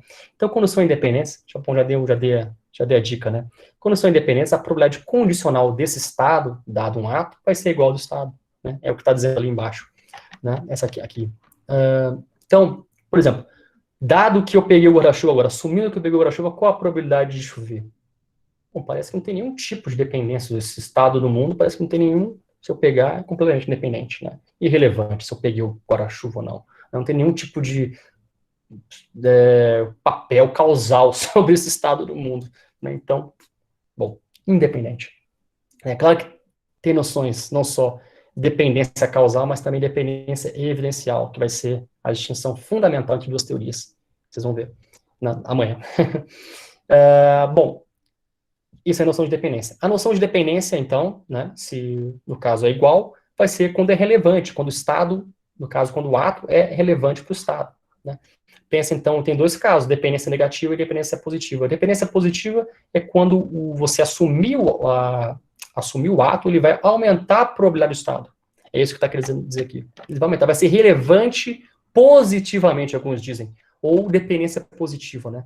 Essa noção de dependência positiva, ela aparece aqui, e também aparece em teorias da confirmação. Quem está interessado em estudar a teoria da confirmação e ver as teorias probabilísticas de confirmação, o bayesianismo, que é outra esteira do bayesianismo, né, em teorias de confirmação, vocês vão ter, essa noção é fundamental para as noções de medida de confirmação. Então, e para a noção de probabilidade epistêmica, né, então aqui já aparece também ela, está numa outra roupagem, porque aqui os objetos são ato-estado, né, a gente está colocando tudo na função ali, vamos fazer igual o Jeffrey, tudo é proposição, né, a gente coloca ali, e porque poderia ter problemas, claro, se a linguagem não fosse uniforme, mas vamos fazer igual o Jeffrey é malandro, então vamos lá, vamos seguir. Pelo menos para o modelo, né, para a gente explicar. E os casos de dependência negativa é quando eu assumir um estado, então, um ato, né, só assumir que eu fazer um ato vai ter algum tipo de, vai afetar a probabilidade do estado, mas negativamente, né, ou seja, vai diminuir a probabilidade do estado, né, os estados, digamos assim, sem essa minha ação, ele seria maior, né, tem que pensar em casos desses, mas assim, a princípio teria esses dois casos de dependência negativa e positiva. Vamos ver os exemplos agora, para a gente ficar mais claro.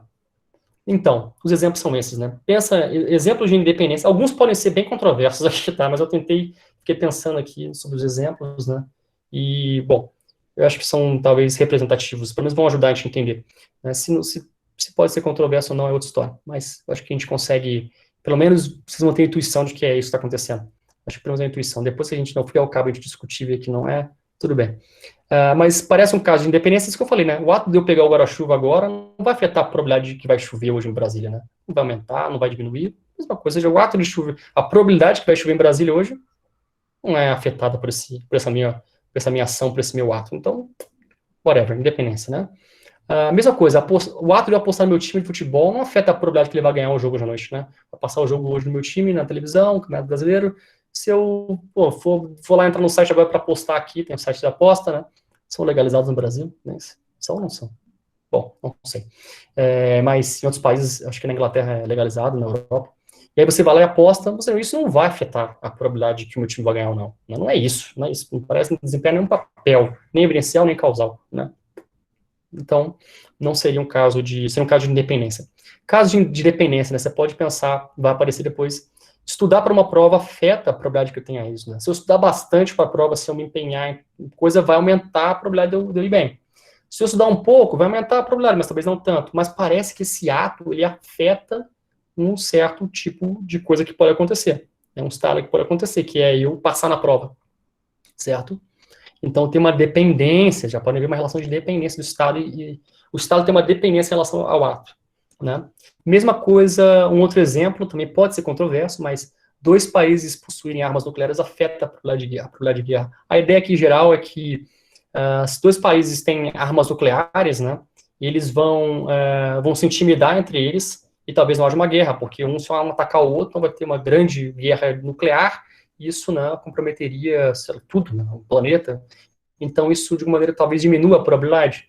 Talvez. Pode ser controverso, mas aqui parece que pode afetar as probabilidades de ter uma guerra ou não ter uma guerra. Né? A ideia, a intuição aqui é essa, né? Que os países vão se intimidar, é um poder de persuasão, poder de dissuasão, né? Ou de intimidação, melhor, né? Poder de intimidação. Então, os dois países, né, mantêm. Se um tem e o outro não tem, aí um fica, né, com medo do outro, e aí o outro, sei lá, se tem algum tipo de hostilidade, de repente, fala, ataca o país que não tem arma nuclear. Né? Então, essa é uma ideia de que também há dependência aqui, né, entre atos e estados.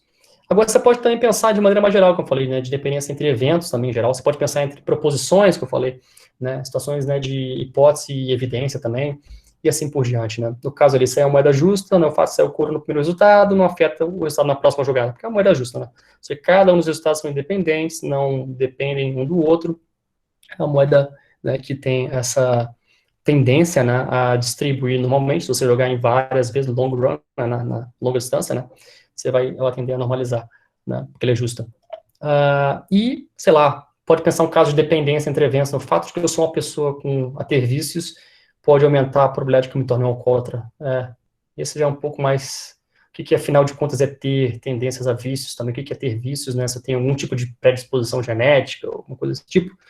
Né? Esse exemplo é muito usado também nos casos, quando a gente vai discutir teoria causal da decisão, ele aparece bastante, né? Porque a gente tem as situações em que você tem correlação, né?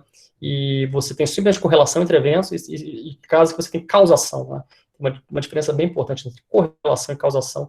Então, é um dos casos que geralmente é trazido à tona também, né?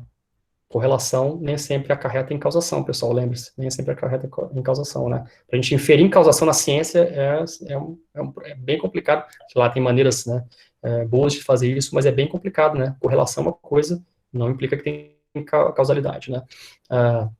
Sei lá, correlacionar agora, porque toda vez o cachorro vai lá e late, né, e toca o sino, não quer dizer que ele está causando, né, esse evento, de uma maneira bem simples. Tá, temporalmente, no caso aqui é temporal, né? Temporalmente eles estão conectados, né? Mas não tem nenhum tipo de relação necessariamente causal, não parece ter, né? O latido do cachorro não vai causar o sino tocar. Né? Por mais que o cachorro sempre lata antes do sino tocar. Né? Aí, no caso, é uma relação porque tem né, no caso, tem uma relação temporal entre os dois, né? Um anterior ao outro. Não quer dizer que o anterior causa, o evento anterior causa o evento posterior. Mas, no caso, não só essa relação, né? A gente pode inferir de relações temporais causação, mas também de correlações também, né? Você encontrar duas propriedades juntas não quer dizer que elas estão causalmente conectadas também. Ou dois eventos juntos estão causalmente conectados. Mas, bom, isso é importante, né? Na ciência isso é muito importante. Na filosofia também. Bom, beleza. Uau. Ainda bem que eu cortei a parte do Jeffrey, senão ia ficar pesado. Agora eu acho que vai ficar talvez um pouco mais claro aí. Os exemplos vão aparecer. Eu já dei alguns exemplos, claro, de dependência e coisa, mas o modelo lá da teoria de utilidade esperada, né? Lembra que eu falei foi bem formal o início, né? Agora vai ficar um pouquinho mais claro. Eu espero, né? Esse é meu objetivo. Se ficar claro para vocês, eu já estou muito satisfeito. Ou parcialmente claro, eu já estou satisfeito. Então, no livro esse de 54, The Foundations of Statistics, né, esse norte-americano, né, o Leonard Savage, matemático, estatístico, famoso, importante, influente, né, na teoria da decisão, um modelo mais, assim, né, chamam de utilidade esperada, né, um dos mais precursores e influentes, né, por muito tempo, e um modelo bonito, né, um livro bem escrito, se vocês têm interesse, tem, claro, a parte formal, ele é complicado, mas é tão bem escrito, tão bem motivado e tal, e tão elegante, é um livro bem legal, assim, se estão interessados em estudar mais, também a parte formal, entender como é que o Savage propôs, né. Ele, então, propôs essa teoria da decisão, né, e o que ficou depois conhecido como uma abordagem bayesiana à decisão racional, né, abordagem bayesiana em decisões sobre incerteza, né, nesses modelos, foi usado por algum tempo como modelo, uma abordagem descritiva, mas não é uma boa abordagem descritiva, não representa bem como as pessoas funcionam, mas ficou como modelo, uma possibilidade de modelo normativo, pelo menos, né, e para entender o que muita gente às vezes chama de lógica das preferências, né, então tá aí, uma abordagem que o Savage, então ele foi precursor nesse sentido, né, e a gente vai entender aqui normativamente como tem sido feito mais hoje. Geralmente quando ele apresenta o Savage, não é porque o Savage é a melhor teoria, porque ele foi o precursor, é importante começar por ele, né, entender o que está por trás da teoria, e também ver o que são os defeitos da teoria, que a gente possa corrigir. Né? E o Savage, claro, ele fez várias suposições, né? Embora o teorema da representação dele seja bem elegante também, as condições que ele coloca, tem umas condições bem idealizadas, bem complicadas, com consequências bem ruins, mas é uma teoria bonita, né? E tem o seu papel a desempenhar na história, né, da teoria da decisão. Então, eu acho que começar por ele é sempre importante para quem não conhece muito. Né? Então, o que acontece é o seguinte, a gente falou aqui, né, dos estados, atos e consequências, aqueles componentes básicos que a gente viu no início, a gente falou bastante, vários exemplos. Então, ele mantém, ele é o cara que, na verdade, para ser justo, ele é o cara que, né, que colocou esses ingredientes e falou, tá aqui, ó, o ato é isso, o estado é isso, e consequência é isso. Né? Ele definiu esses termos todos, né, essas noções todas, mas ele achava, e tem uma diferença, a gente falou de combinação ato-estado, né, ele achava que um ato é sempre uma função que mapeia um estado para a consequência. Então, essa já é uma diferença que eu apresentei. Eu prefiro, e todo mundo hoje prefere não falar em termos de uma função, um ato, né, mas falar de no caso, desculpe, uma consequência, sendo, digamos assim, você tem, no caso, o ato, né, ele é uma função que mapeia os estados do mundo para uma consequência, né. Então, a consequência é sempre o output da função, né, sempre o que retorna da função. Né, e tem muita gente que não quer definir dessa maneira. Fala, não, fala em combinação de ato-estado, né? E é o que retorna, e é o que determina isso, é a consequência. Sempre combinação, é mais fácil visualizar, não fica uma função dentro, aninhada na outra, né? Porque aí você assume que é uma função, o ato, aí você tem uma função de utilidade, né, e está aninhado dentro de uma função também. Então fica essa coisa meio esquisita, né, do Savage, mas ele achava que era uma função, né. Então é só um detalhe, assim, técnico, uma diferença que tem, né, então a utilidade de uma consequência vai ser dada por essa função que tem aninhado dela uma função, porque o ato é uma função também, né, que mapeia um estado vai retornar ali, no caso, uma consequência, né, e um valor, depois vai ter um valor essa consequência, que é o valor de utilidade. Né. E ele assume também que atos e estados são independentes. Esse é o ponto, digamos assim, nevrálgico, o ponto central que vocês têm que ficar atentos. Esse é o ponto que a gente vai discutir mais agora. Então, beleza. Então, o que acontece? Vamos colocar, então, um funcionamento, né? Fomos na parte bem mais abstrata da teoria, né, focamos em várias, né, distinções que a gente fez, deu alguns exemplos, mas a gente não deu exemplos ainda melhores, né, de como é que funcionam as teorias, né, exemplos de como é que a gente coloca em funcionamento todo esse aparato, né, e exemplos básicos, exemplos bem concretos, né, exemplos bem, assim, claro que tem uma série de idealizações, mas ver como é que funcionaria o modelo, né, e geralmente, claro, é importante a gente ver exemplos simples para a gente entender como é que funciona a teoria, né, depois a gente, claro, se a gente quer extrair uma série de problemas e tal, a gente pode também só se deter em aspectos mais de propriedades formais, mas a gente quer ver também como teorias normativas, né, e pensar em casos de racionalidade, talvez casos que a gente tem intuições muito fortes sobre o que é racional fazer, né, e se o modelo consegue contemplar isso, consegue, né, comportar essa intuição forte, né. Então também tem isso, de tentar motivar, né, que as teorias expliquem melhor todas essas nossas intuições. Claro que as intuições, as pessoas podem ter intuições diferentes, mas tem muitos casos na introdução que os autores meio que vão, assim, aparecem algumas intuições bem fortes sobre a teoria causal evidencial, né, parece uma distinção muito forte ali, uma intuição muito forte, que a gente tem que contemplar uma outra noção de dependência, não só evidencial, mas causal, que vai aparecer. E mesma coisa do Savage. Então, vamos olhar aqui. Então, para a gente ver uma aplicação, né, pensa no exemplo simples. Então, como eu falei, né, pegar o guarda-chuva ao sair de casa e não pegar o guarda-chuva, né, ao sair de casa. As duas opções que eu tenho. Os estados, então, como a gente viu, chove ou não chove. Aqui mais simples, lembra que eu falei no início lá da primeira aula de 3 estados do mundo, né? O estado no qual não chove, garoa e tempestade, né? Poderia ser mais finamente definido assim. Mas para a gente entender, tá? Para a gente entender, claro, você quer definir os estados do mundo de maneira bem fina, tudo bem, bem refinado, sem problemas. Mas não é esse o propósito. O propósito é entender um exemplo para ver o que está por trás. Então, pensa nesses estados do mundo e pensa que a probabilidade de chover é 30%, 0,3%, a probabilidade de não chover é 0,7%, né? Porque são probabilidades, tem que somar 1, como são dois estados mutuamente excludentes, né? A disjunção deles vai ser somadas, como só tem os dois estados, vai ter que somar 1, né? Somar 1 ou somar 100%, né? E aí tem essa tabelinha aí, ó. A tabelinha é a seguinte, se eu pegar o guarda-chuva e chover, beleza, não vou me molhar, né? Tá assumindo aqui não vou molhar, então, né? Beleza, vou ficar na mesma, 0. O 0 aqui, eu estou na mesma, status quo, né? não mudou muito, né, não me causou nenhuma desutilidade, né, que agora entrou valores negativos aqui, né, lembra que a função de utilidade mapeia um conjunto de consequências, não, a combinação ato-estado para, né, esse par, né, ato-estado para um número real, e aí tem gente que coloca negativo, tem gente que coloca positivo, que aí quer falar em termos de desutilidade, né, aí positivo seria em termos de utilidade, bom, tem isso também, é um pouco arbitrário, como eu falei, o importante é ver o que está por trás, né. Então, se chove e eu pego guarda-chuva, é zero, né. Se eu pego guarda-chuva e não chove, tem um pouquinho de desutilidade, porque eu tive que carregar o guarda-chuva, um saco, né, ficar carregando o guarda-chuva, e eu tenho aquele trambolho, penso que eu tenho aquele trombolho de guarda-chuva, ficar carregando aquele troço para cá e para lá, puta, eu sempre perco meu guarda-chuva em tudo que é lugar, então tem uma desutilidade de -1, né, porque eu fico carregando, não choveu e eu estou carregando esse trambolho aqui, né, então, chato, né. Agora pensa que no ato B, né, não pegar o guarda-chuva, né, eu saí de casa, né, então, se eu não peguei o guarda-chuva e choveu, puta, me molhei, né, pensa que é uma chuva forte, me molhei, me ferrei, então -10, utilidade bem ruim. E não pegar o guarda-chuva, né, o ato B, não pegar o guarda-chuva, quando não chove, a consequência é o status quo, mesma coisa, já não me molhei. Aqui, no caso, né, a suposição aqui é que se molhar aqui seria bem, bem ruim, e que ficar carregando um trambolho para cá e para lá, um guarda-chuva para cá e para lá, também não é muito legal. Né? Então, essa é a ideia. O exemplo adaptado do Type é bom, mas também esse exemplo aparece em vários lugares, é que eu só peguei ali a distribuição de utilidades que ele deu ali, e de probabilidade para a gente fazer ali, para a gente ver como é que funciona, rapidinho. Então, beleza. Outra coisa, né, eu falei dos utilities, né, geralmente a unidade de utilidade é artificial, né, o pessoal chama utilities, né, utilities que é para evitar uma série de problemas com dinheiro e tal, com utilidade marginal crescente, etc. Então, aí, utilities, né, você vai encontrar muitos livros usando essa terminologia, né.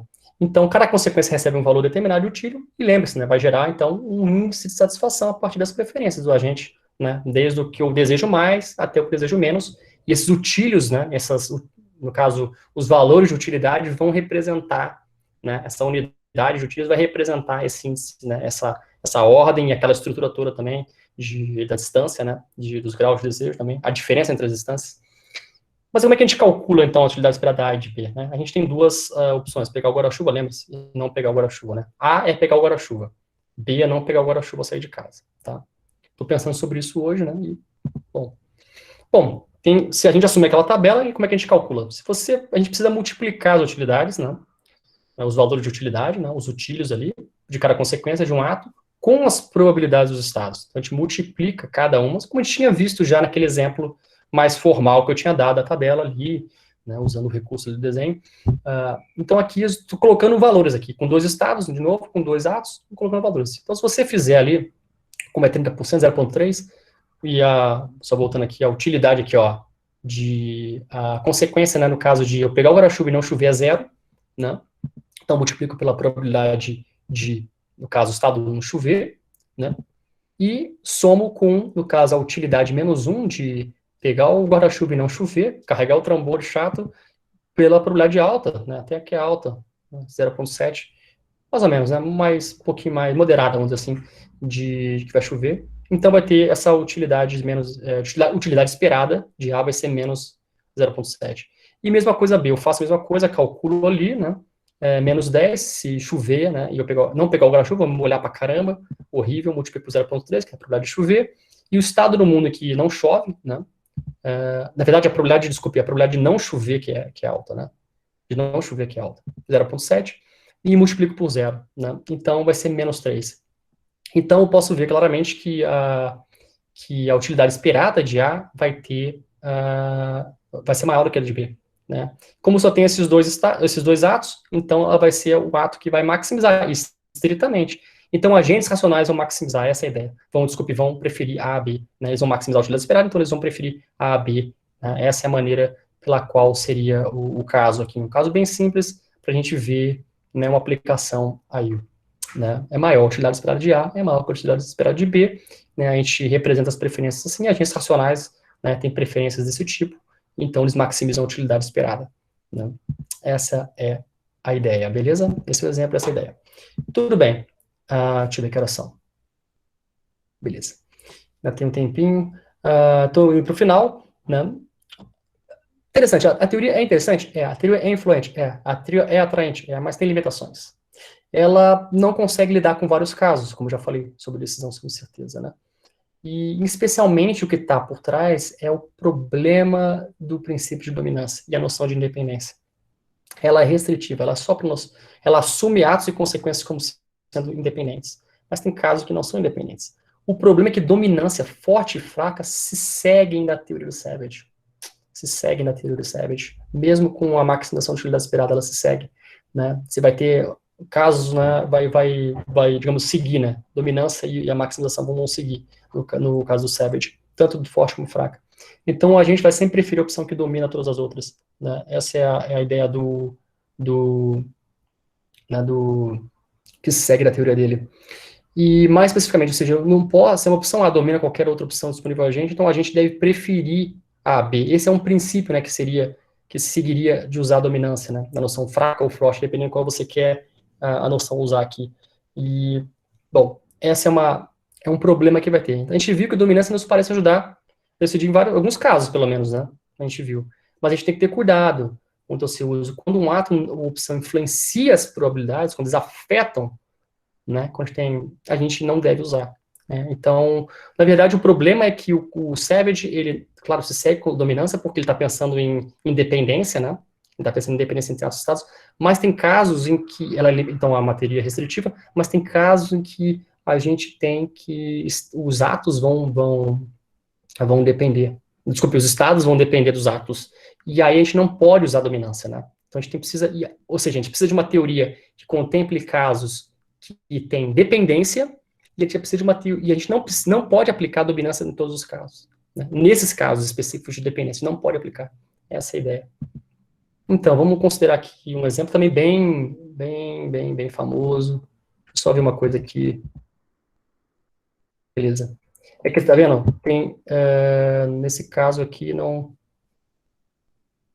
tem dominância, né? Isso que eu estava vendo aqui. Eu acho que tem, na formulação do Teitable aqui, eu acho que ficou, eu teria que ter dominância, né? Bom, de qualquer maneira, aí um agafe do exemplo. Mas vamos ao caso do... Importante entender que ali é o caso de utilidade esperada e como é que funciona, né? Vamos ver o caso o problema com dominância, né? Então, mas a ideia é essa. O Savage tem um problema, então, com a teoria dele, que é uma teoria restritiva, é uma teoria que só lida com casos de independência entre atos e estados, e o princípio de dominância também se segue, e o princípio de dominância tem que ter cuidado de ser usado, né? Não pode ser usado para condições de dependência, né? Então, a gente quer uma teoria que abranja mais casos, que explique casos de dependência, né? Algum tipo de dependência, né? Evidencial e depois causal. E a gente não pode... a gente não pode aplicar, no caso, dominância para esses casos. Né? Essa é a ideia. Vamos ver aqui. Considere um estudante que está pensando se deve ou não estudar para a prova, né? E o raciocínio dele consiste basicamente no seguinte, né? Esse exemplo eu adaptei do Irish ali. O exemplo é bem basiquinho, mas eu tentei formular aqui mais para nossos... Como é que seria um estudante brasileiro pensando, né? O estudante brasileiro lá, bom, acho que muitos de nós já pensamos, já cometemos um raciocínio desse tipo. Em alguma hora no colégio, a gente já cometeu esse raciocínio. Mas pensa, o cara, a gente para e pensa, parece ser, né, um desperdício de tempo, vou estudar para essa prova chata. Que prova chata, matéria chata, professor chato, tudo chato. Eu não vou estudar para essa prova. Né? Mas então, aí ele pensa assim, se eu passar ou não passar, eu vou perder meu tempo mesmo com esse troço insuportável, com essa matéria insuportável. Então, assim, sei lá o que acontecer, melhor eu nem estudar para essa prova. Né? Vai ser um desperdício mesmo. Então, o tipo de raciocínio aqui é que, né, ou seja, eu não devo estudar para a prova. Né? Ou seja, essa opção seria a melhor, porque ela produz melhores consequências. Né? Não estudar para a prova. A consequência de eu não pelo menos não produz tanta desutilidade, que é me importunar com essa matéria chata, com essa prova chata, e além de tudo, com esse professor chato. Né? Então, desperdício total. Né? Esse é o raciocínio desse aluno aí, tá passando, né, vamos supor que esse menino tem, sei lá, 15 anos, tá ali naquele momento de aborrecência, né, se ela não gosta de uma matéria específica, e é isso.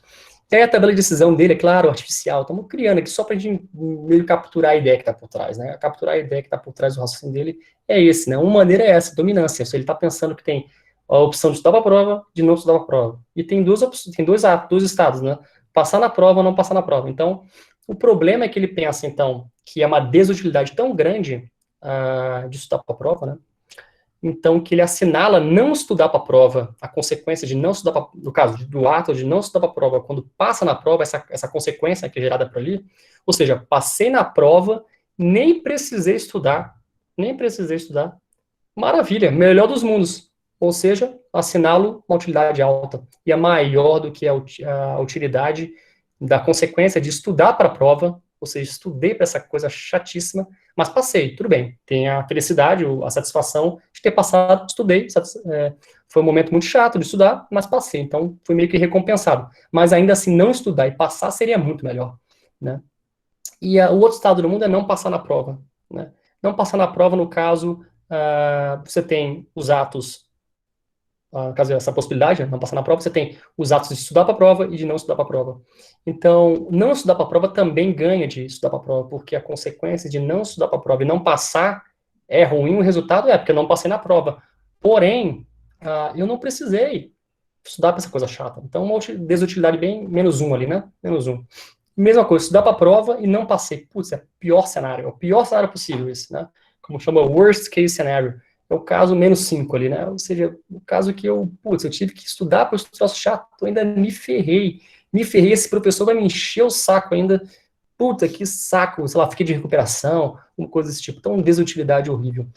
O problema é o seguinte, então, se você raciocinar usando dominância, você vai ver que, não estudar para a prova é melhor que estudar para a prova, né? Porque nos dois estados do mundo as consequências são maiores. Perfeito?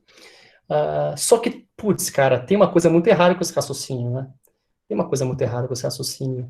O problema é que, nesses casos, parece que a probabilidade, deixa eu voltar aqui, a probabilidade de passar ou não passar na prova, ela é afetada pelo ato que eu assumi, né? Se eu estudar para a prova, né, as minhas chances de passar aumentam, né? Ou seja, quanto mais eu estudar, você pode pensar, quanto mais eu estudar, né, mais afinco, mais chance de passar, né? Então, o estado de eu estudar ou não, parece afetar as probabilidades. Mesma coisa, se eu não estudar para a prova, né, a probabilidade de eu passar na prova vai ser bem menor do que estudar, né? Pensa assim, estudar para a prova e não estudar. Se eu estudar, a probabilidade de passar aumenta. Pelo menos é maior do que a de não estudar, se eu não estudar, né?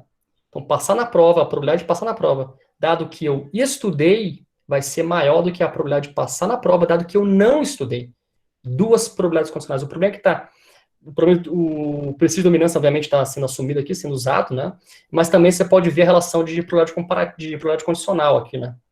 E mesma coisa de não passar na prova, né? Se eu, no caso, a minha ação de não estudar para a prova, se ela... Basta, na verdade, afetar um estado só, né? Se eu não estudar para a prova, se isso afeta a probabilidade de eu não passar na prova, talvez não, né? Talvez não. Talvez diminua, talvez aumente, né? Talvez aumente. Eu não passar porque eu não estudei. É verdade, talvez aumente. Bom, o fato é que pelo menos um dos estados tem que ser afetado. Então você pensa por um ato, né? Pensa que estudar para a prova afeta a probabilidade de passar na prova. A mesma coisa de não estudar para a prova afeta a probabilidade de passar na prova. Ou seja, se eu estudar para a prova, isso vai aumentar a minha probabilidade de passar na prova. E não estudar vai diminuir essa probabilidade. Essa é a ideia.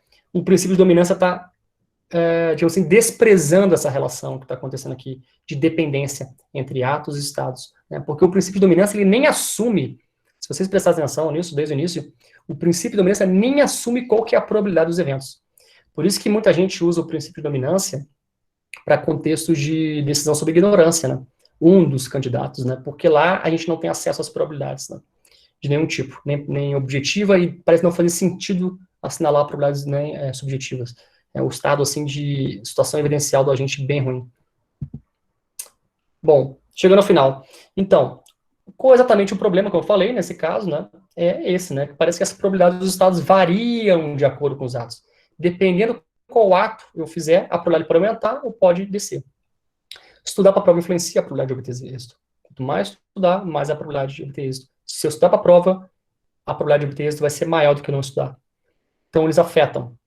Não podemos simplesmente usar probabilidades categóricas, temos que usar probabilidades condicionais, e a teoria do Savage não lida com casos de dependência, só casos de independência. Então, é um problema para o Savage. Na teoria dele, se não é uma teoria ruim, ela é, pelo menos, uma teoria muito limitada, né? Então, esse é o problema. Pensa outra situação de dependência que eu estava tentando pensar aqui, também exemplo do Michael Resnick e do Titan, aparece nos dois um pouquinho diferente, mas é basicamente a ideia é essa, né? Você ter, um país ter armas nucleares, né? Um presidente está decidindo ter armas nucleares ou não, parece, no caso, se tiver guerra, né, a consequência seria muito ruim, menos 100, né, de utilidade. E ter armas nucleares sem guerra, zero, não tem guerra, beleza, mesma situação.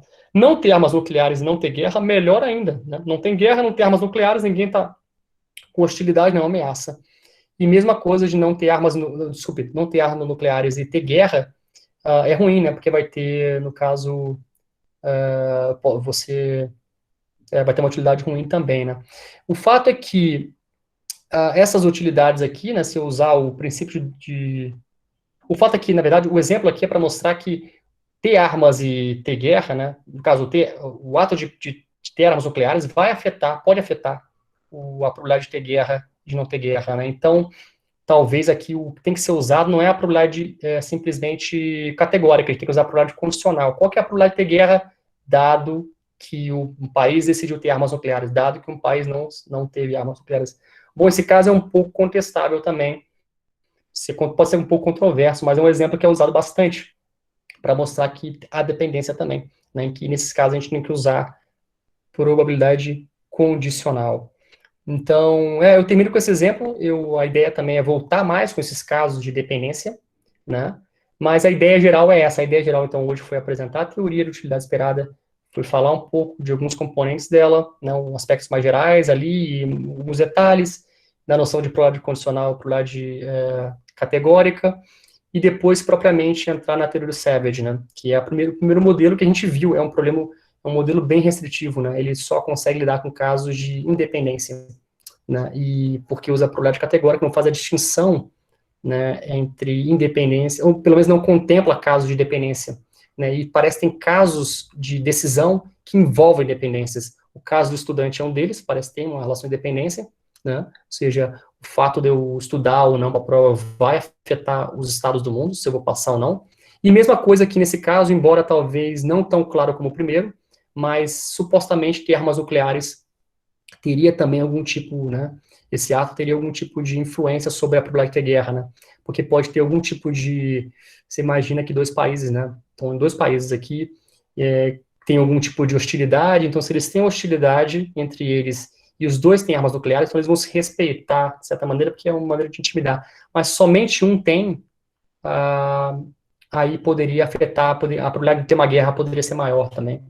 Então, é um pouco isso, né? É um pouco isso. Parece que a probabilidade dos estados, nesse caso, também vão ser afetadas pelos atos, né? Pelas opções, né? A minha ideia na próxima aula também é trazer mais exemplos, porque a gente vai discutir mais a noção de dependência, né? Vai aparecer mais. Então, por hoje é isso. Deixa eu voltar aqui só as leituras recomendadas, né? Todas elas aí, vocês vão encontrar, é muito fácil, tá na internet, muitos deles, os outros estão no Drive também que eu coloquei. Eu até coloquei o livro do Jeffrey, que eu vou falar amanhã mais, também. O livro, claro, do Savage do Jeffrey é uma leitura, né, mais densa, mais longa, né, um livro inteiro, mas quem quiser interessado também em estudar mais as teorias, né, e vai aprender muito mais lá do que comigo, né. E aqui também algumas questões aqui bem básicas, né, para vocês. Então, a primeira, explique brevemente a noção de utilidade esperada. Na segunda, que tipo de norma de racionalidade teóricos da decisão extraem do teorema da representação, porque esse termo é importante, né, qual que é a relevância dele. A terceira, em relação à teoria da probabilidade, qual que é a diferença entre dependência e independência, que é uma distinção bem fundamental para depois essas teorias todas, né, que vai aparecer a noção de dependência causal também. Formule um exemplo envolvendo dependência no qual dominância não oferece um bom critério de escolha racional, né, porque afinal de contas dominância acaba não sendo um bom critério para casos em que os atos afetam os estados do mundo, né, porque tem variação, né, você não pode simplesmente... O que acontece, deixa eu só terminar de explicar aqui, que eu acho que não ficou talvez muito claro, é que no caso que você vai adotar dominância, de repente você vai pela utilidade maior, né, só que talvez a probabilidade daquela consequência, por causa do estado que você está, tem probabilidade baixa, vai ser menor. Então você vai para uma utilidade alta, mas a probabilidade é baixa, então no cálculo, né, talvez não seja a melhor maneira de decidir. Também é uma outra maneira de ler o problema da dominância, né, em relação a essa dependência que existe entre atos e estados, né. ações e estados. E a última questão é, além desses casos envolvendo dependência, identifique outras desvantagens da teoria clássica do proposta pelo Savage, se afinal elas existem, mas tenta identificar alguns outros pontos que talvez ela não, né, de repente na construção, de repente, né, na função de utilidade. Bom, é isso. Obrigado, pessoal.